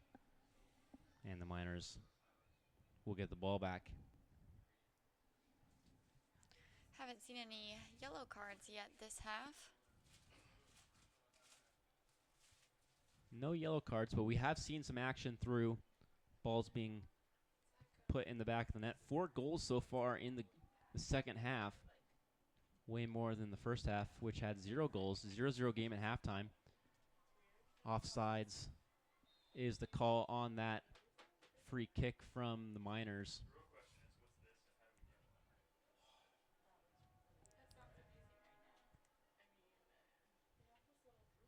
Frosch moving quickly, trying to get her team a little pep in their step here. Both teams slowing down a little bit from the first half. The Heat definitely playing a factor in that. Cook gets hit hard from behind and wins a free kick. She's not very tall out there, but she's very smart, very quick, and she's got fantastic foot skills and has the ability to burn players on the ball using skill and finesse. Yeah, she stands at only 5'3", but last year she was named second team All-WAC, and she appeared in 19 games, starting in 11 of those 19 games. Samadorov with a shot, and the short hop is right into the stomach of Palacios.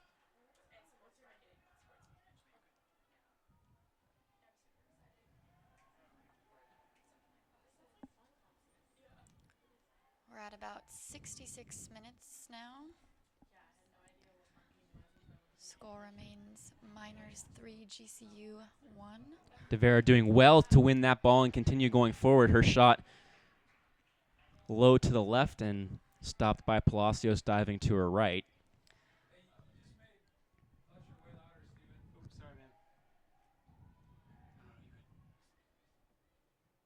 For being down, though, they're really still moving the ball well. They're not really getting down. You can tell that both teams are a little tired, though.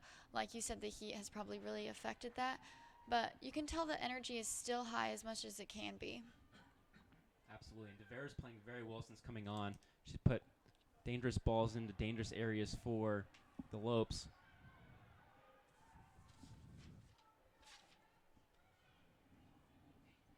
Lopes trying to do something here. Ball's going to be cut off, trying to get down the right flank to Kelsey Smith. Both teams playing very aggressively, both in the first half and the second.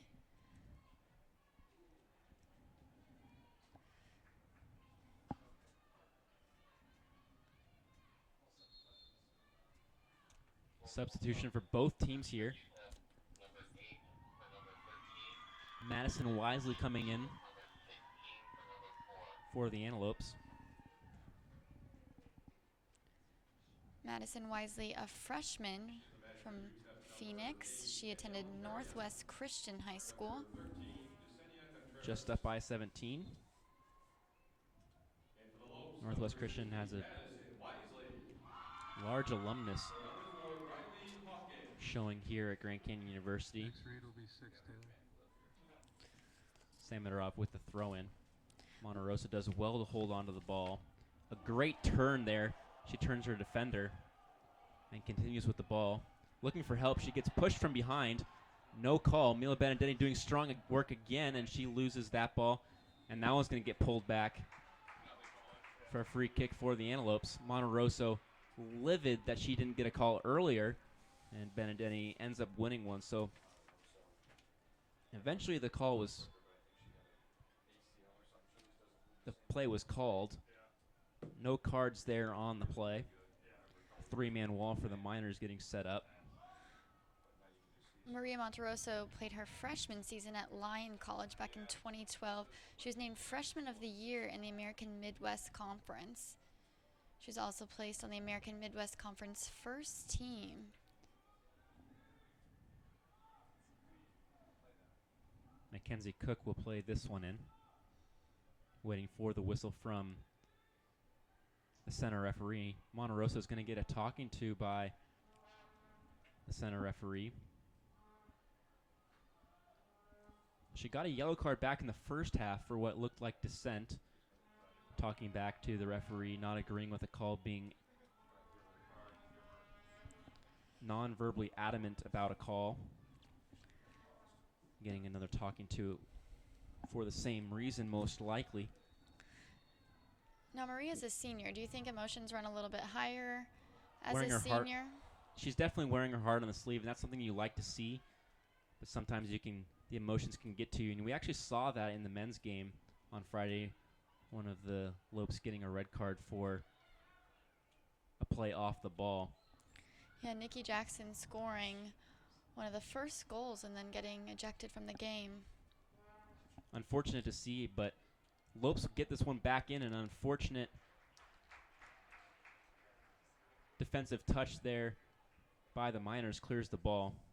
That was number 9, Peyton Ross. Lopes will get a corner kick. Samanarov will take this one. She gets the ball and will head to the corner. Looks like the crowd's sticking around for this. It's a fun thing to do on a Sunday afternoon. Nothing else going on campus. You might as well go and support, watch some fun soccer. Cross in. Cleared off the line. Samanarov does well to stick with it and play the ball in. Benedendi off of her chest, but quickly defended by Kennedy Chaudhary. Monterosa now with the ball. We're at 70 minutes of play now. Score remains 3-1. Lopes are down. Palacios will gather that one up after waiting for De Vera to come after the ball.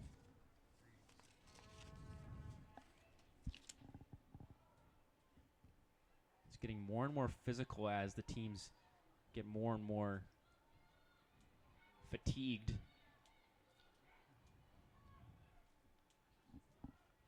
Wisely with a big touch there. She's working hard to get the ball back, though, and that's what you like to see after a mistake, is a relentless effort to get back. Offsides on the far side, as McNutt had gotten behind the defense and looked to be in on goal.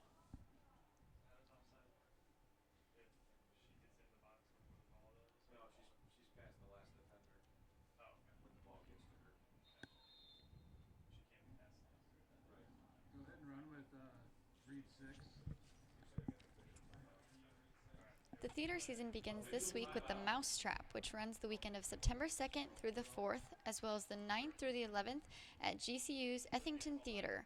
For more information, contact Ethington Theater's box office at 602-639-8880 or email ethington@gcu.edu. The second half water break is happening right now as 71 minutes have gone by. Referees stopping play 25 minutes into each half to allow teams to get water in this relentless heat in Arizona. Something that just started happening back in 2010 during the 2010 World Cup. Only utilized during very warm games to try to keep the flow of the game.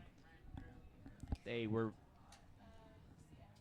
tried to not use them, but realized that they were very necessary to keeping the health of players throughout the entire game. And we'll see if the water break has any effect pace-wise, as the teams will be able to come back with water and refreshed minds with some cool liquids in their body. They'll be able to come out with a little bit more of a pep in their step. Yeah, the temperature is 99 degrees right now. It's warm out there. I know with a lot of the GCU sports, it's now a requirement for water to be out, whether it's on the track or the field, it has to be out there for the athletes, and they have to get water, whenever they need it, because dehydration becomes such a scary and dangerous thing when practicing and playing in these conditions. Shannon Costello into the game for Madison Cox. A like-for-like switch on the back line. Costello starting as a freshman in the midfield.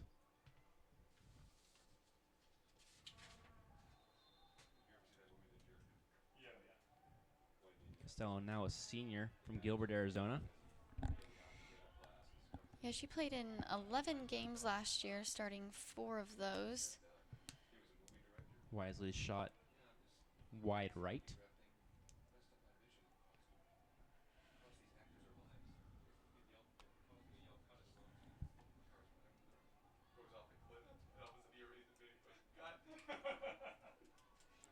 We're now at 71 minutes of play.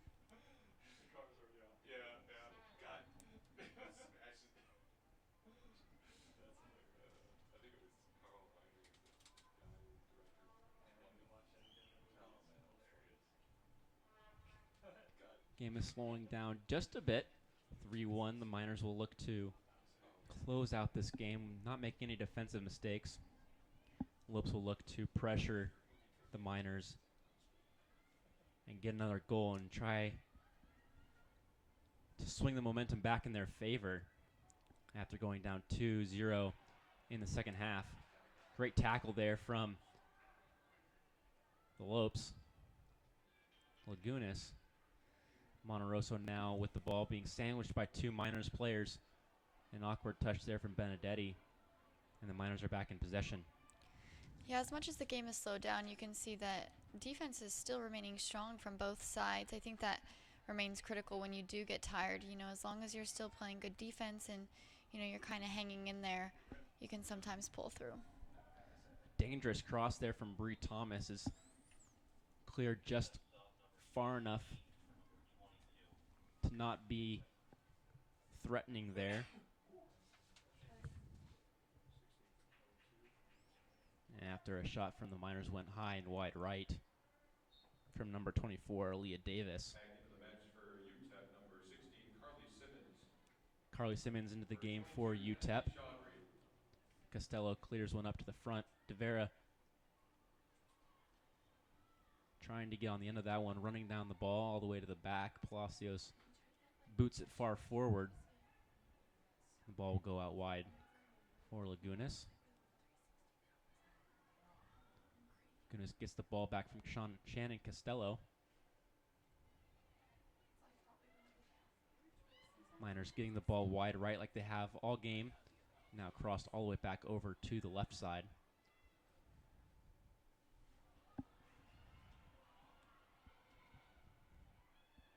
Danielle Carrion with a shot just over the top of the crossbar.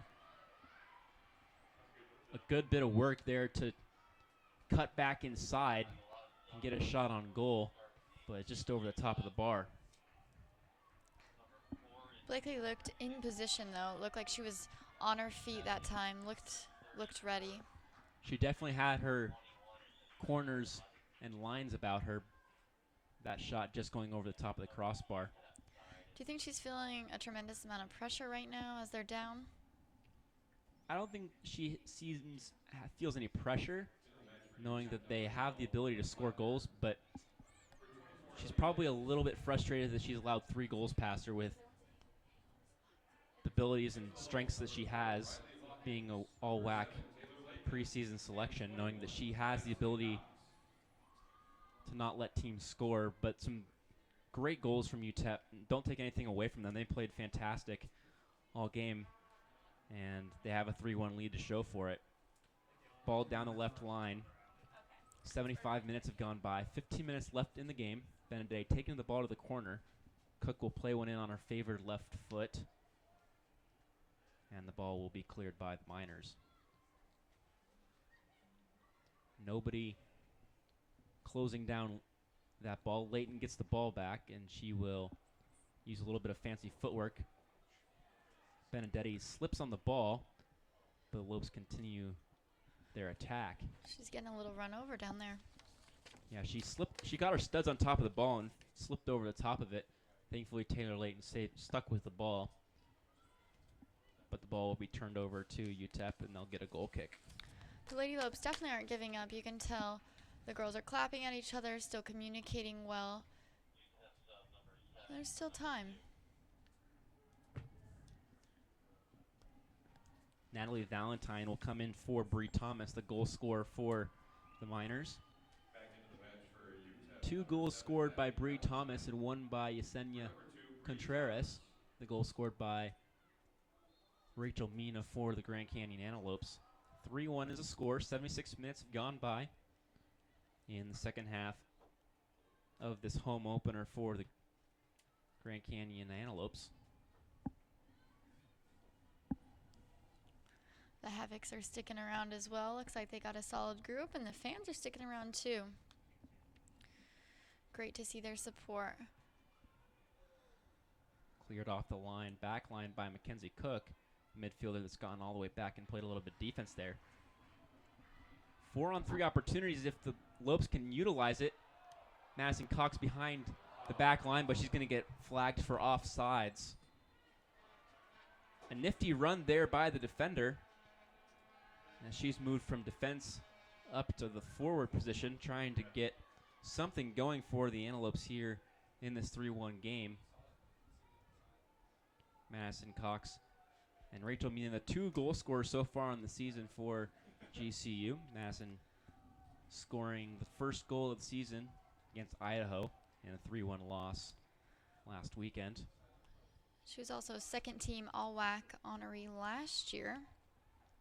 A transfer last year, came in and started for the Antelopes. Yeah, she previously attended the University of Tampa. She was named second team for the 2014 NCAA Division II South Region. Scored 6 goals.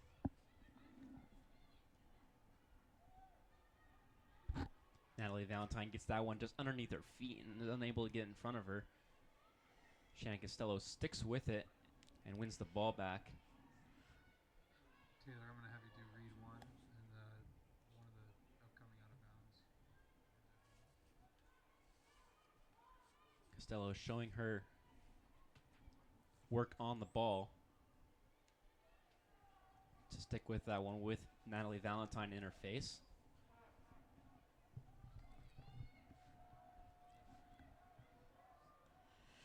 It's crunch time for the Lady Lopes, but you can tell the energy is still good. 11 minutes and 30 seconds left in the ball game.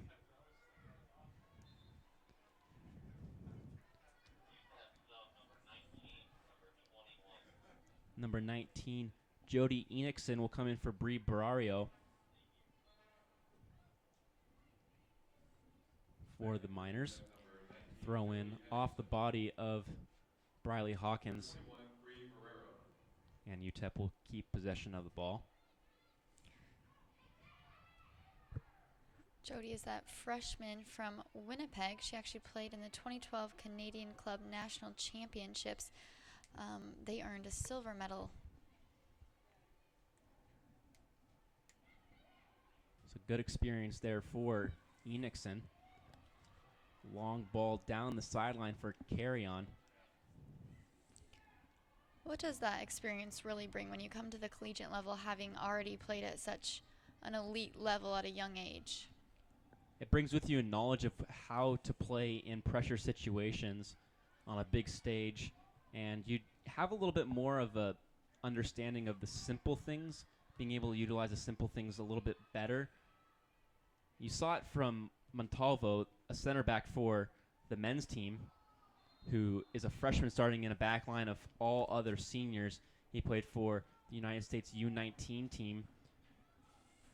So the experience at an international or very high collegiate club level or high school club level really comes back to show in your development later on when you get into college and after college. Great one, too, there by UTEP. Fantastic defense by Samadorov to not allow carry on to get on behind the line. Miners' relentless attack here, not giving the Lopes any time to breathe. You can tell the teams are really getting tired in these last few minutes. Read 1. Bring up the keeper, read 1, please. Our next live stream on GCU TV will be the first chapel service of the fall semester. If you are part of the GCU community here on our Phoenix campus, you can participate in person. Come to the GCU Arena at 11:15 a.m. tomorrow, August 29th, for praise and worship, followed by a message from our president, Brian Mueller. If you are part of our online community, you can join us here on GCU TV at 11:30 a.m. to hear the message from President Mueller. That's tomorrow at 11:30 right here at GCU TV. Rebecca Pausma into the game for number 3, Mackenzie Cook. That was a substitution that took place just moments ago. 82 minutes have gone by. Lopes down to the last 8 minutes of this game, needing to score 2 goals to tie and send it to extra time. If the game was tied, there would be two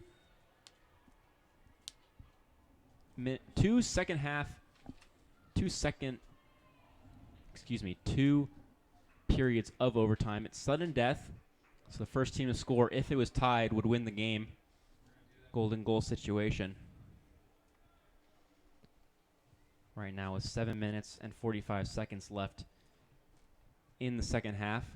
At the end of the game, UTEP Fletcher, I'm gonna leads have 3-1. I'll have you send it to break, and we'll do a quick 30, and then we'll come back to you guys on camera, cut to some highlights as you guys recap. We'll have you do read 3, and then to the game.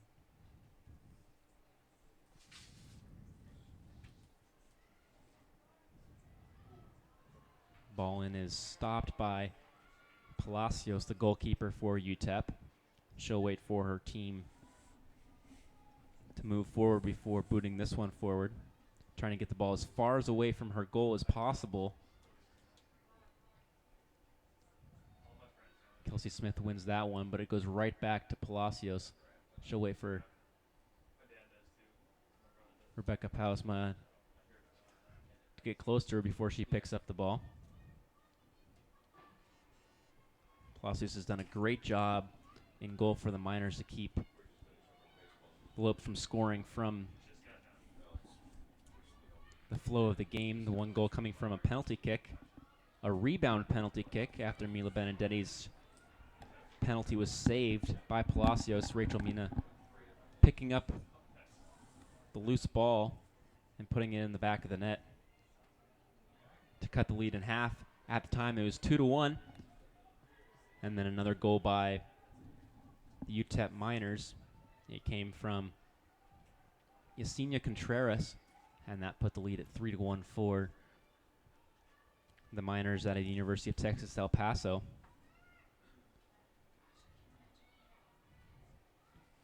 Miners really controlling the game for the last about 15 minutes. They continue to control the game. Lopes unable to hold on to the ball for very long. Long ball into Madison Cox. A shot with her left foot, and it's a goal. A beautiful shot from Madison Cox. Brings this one to another one-goal game. Great play. That was much needed in these last few minutes. And the Lopes are back in business. Score stands now 2-3. Just a few minutes left for the Lopes to score 1 to send it over into overtime. A fantastic through ball there. Put Madison Cox in on goal. Her weight was bringing her away from the goal, and a left-footed shot found the right side of the net way past the reach of Palacios. Nothing she could do there after that fantastic finish from Madison Cox. Her second goal of the season, first goal of tonight's game. Madison started off. She started off a little slow today. She started off a little slow in the first half, but she's really coming through. That was a really great play by her. Yeah, she's moved from the defensive line up to the top now when Shannon Costello came in for her during that water break back at the 71st minute. Cox came back into the game, and she's brought this one down to a one-goal game. 84-40 on the clock, counting up to 90, while we played all the way back to Blakely Frosch. Big sprint You there. guys bring up that clock as much as you can, please. Mila Benedetti with the ball in midfield. She'll play the ball out wide to Kelsey Smith. Lots of space there for Smith. Fans are cheering them on here with 85 minutes gone by. An errant pass, nothing there by the Lopes. Madison Cox didn't move. Bradley Hawkins quickly wins that ball back, but it's going to go out of bounds for a throw-in for the Miners. It's hard to stay patient with this score and with this time left, but that's really what they need to do is focus right now and get the ball moving.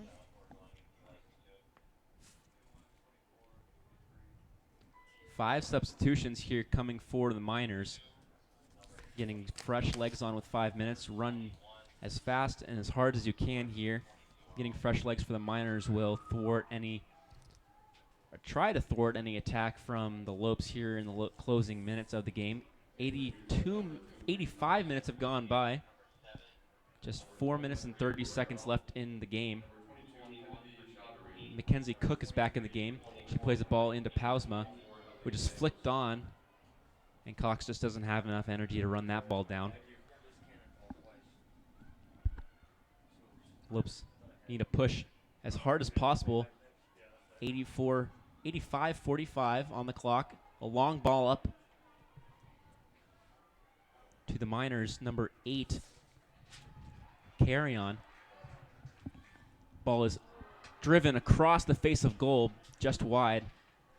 Blakely Frosch will quickly get this one and play it up after 86 minutes have gone by. 4 minutes left in the game. De Vera coming back on for Pausma. 2 substitutions for the Miners. Frosch waiting for the whistle, and she'll play this one quickly, knowing that there's not a lot of time left. The clock did stop for the substitution in a close game. Referee stopped the clock. Short goal kick there from Frosch is headed right back to her. Now she'll boot it forward on a drop kick. No call for a handball there. Ball got underneath the body of the Miner, and an interesting no call there from the center referee. A call of a ball to hand instead of a hand to the ball. Referee can do that if the ball bounces up to the hand awkwardly like it did there. They can decide not to call a handball with the hands at the side of the body. The men's team won a penalty kick on Friday night's game with a ball that hit the center of the guy's body for the University of Central Florida. The man's arms were at his side, the defender, but the center referee awarded a penalty for the Lopes. The Lopes converting on the penalty. 2 minutes and 45 seconds are left. The ball is deep in the corner. Mackenzie Cook will throw the ball in. You can tell the Miners really feel the pressure as they're so close down there. Just under 2 minutes left. Cook will throw the ball in. De Vera will flick it on. Valdez tries to win that ball back, but it's cleared out towards midfield. Shannon Costello will run this one down. 2 minutes and 15 left in the ball game.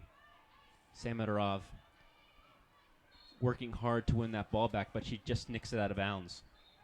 Another substitution for the Miners, number 20 into the game.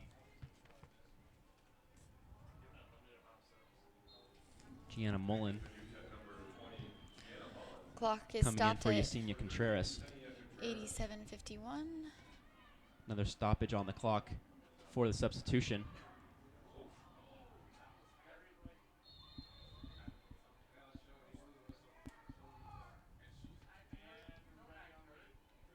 A foul just on the edge of the box as Costello was trying to shield the ball for Blakely Frosch to come and get. She was pushed in the back, ran into Frosch. Foul called, free kick, booted forward. Mila Benedetti brings this one down. Mackenzie Cook with the ball quickly down the sideline. She will look for another teammate in white. 90 seconds left on the clock. Lopes will look to push hard. Samadorov caught sleeping there a little bit. Ball gets out of bounds.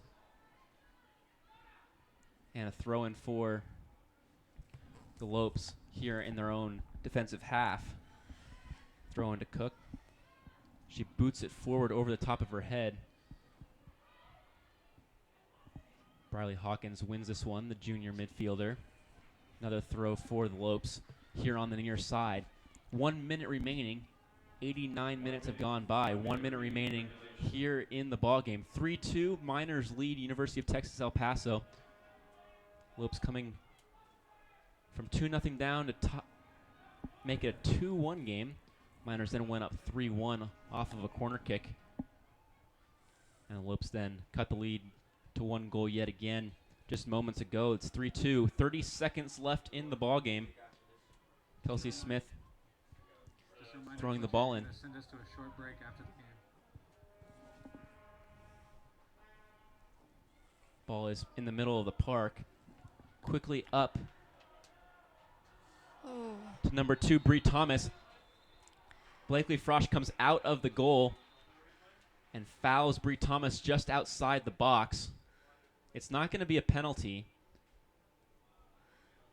And it's going to be a yellow card for Blakely Frosch. Time is stopped with just about 15 seconds left. The UTEP Miners wanted a penalty kick there, but as you can completely tell, she was outside the box when she was fouled. Her momentum even carried her to the ground. She didn't even cross the line. So a good call there by the referee not to award a penalty kick. There's 17 seconds left in the game, so the Lopes are going to have to do something very quickly after this free kick.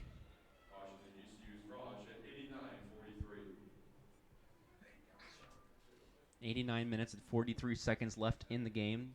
University of Texas El Paso leads 3-2.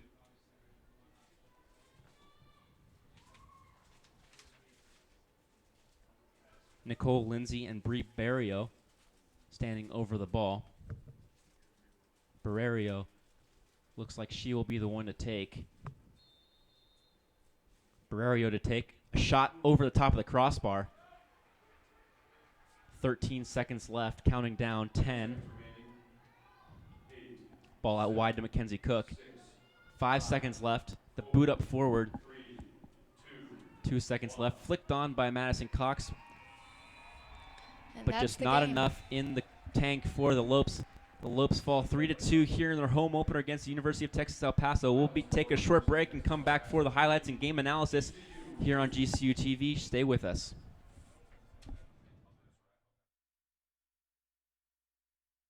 There's a swell of excitement at GCU as the Lopes gear up for their season and they're ready for action. The only NCAA D1 men's soccer team in the state will dominate the field at our brand new state-of-the-art 6,000-seat soccer stadium. Former MLS Coach of the Year, head soccer coach Shellis Hyman, leads this all-star squad at the epicenter for soccer in the state. Come catch all the family-friendly excitement. Games will sell out. Get your GCU season tickets today at lopestickets.com. Welcome back here to the stadium. Thanks, Fletcher. Welcome back to the stadium here where we just wrapped up the game. The Lopes fell a little bit short today. What happened? The Miners were able to score first and score 2 quickly. They kind of took the wind out of sails of the Lopes, but a good push from the Lopes at the end of the game showed that they still had fight in them even though they're down 3-1. And they just came up just a couple minutes short there. They just needed a couple more minutes there, and they might have been able to get an equalizer.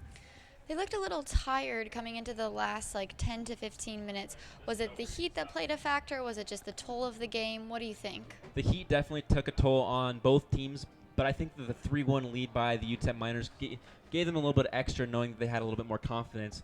The Lopes kind of played a little bit slower than they would have liked to with the 3-1 trailing 3-1. Going over some of the highlights here. A great ball in there from Mila Benedetti. As Mila Benedetti took a penalty kick in which the Lopes were able to score their first goal on. Well, don't miss the next women's soccer home game against in-state rival Northern Arizona, Friday, September 2nd at 7 p.m. right here in the brand new GCU Stadium. If you can't come in person, that's okay. Check it out on CW6 or on GCU TV with pregame beginning at 6:30 p.m. Thank you so much.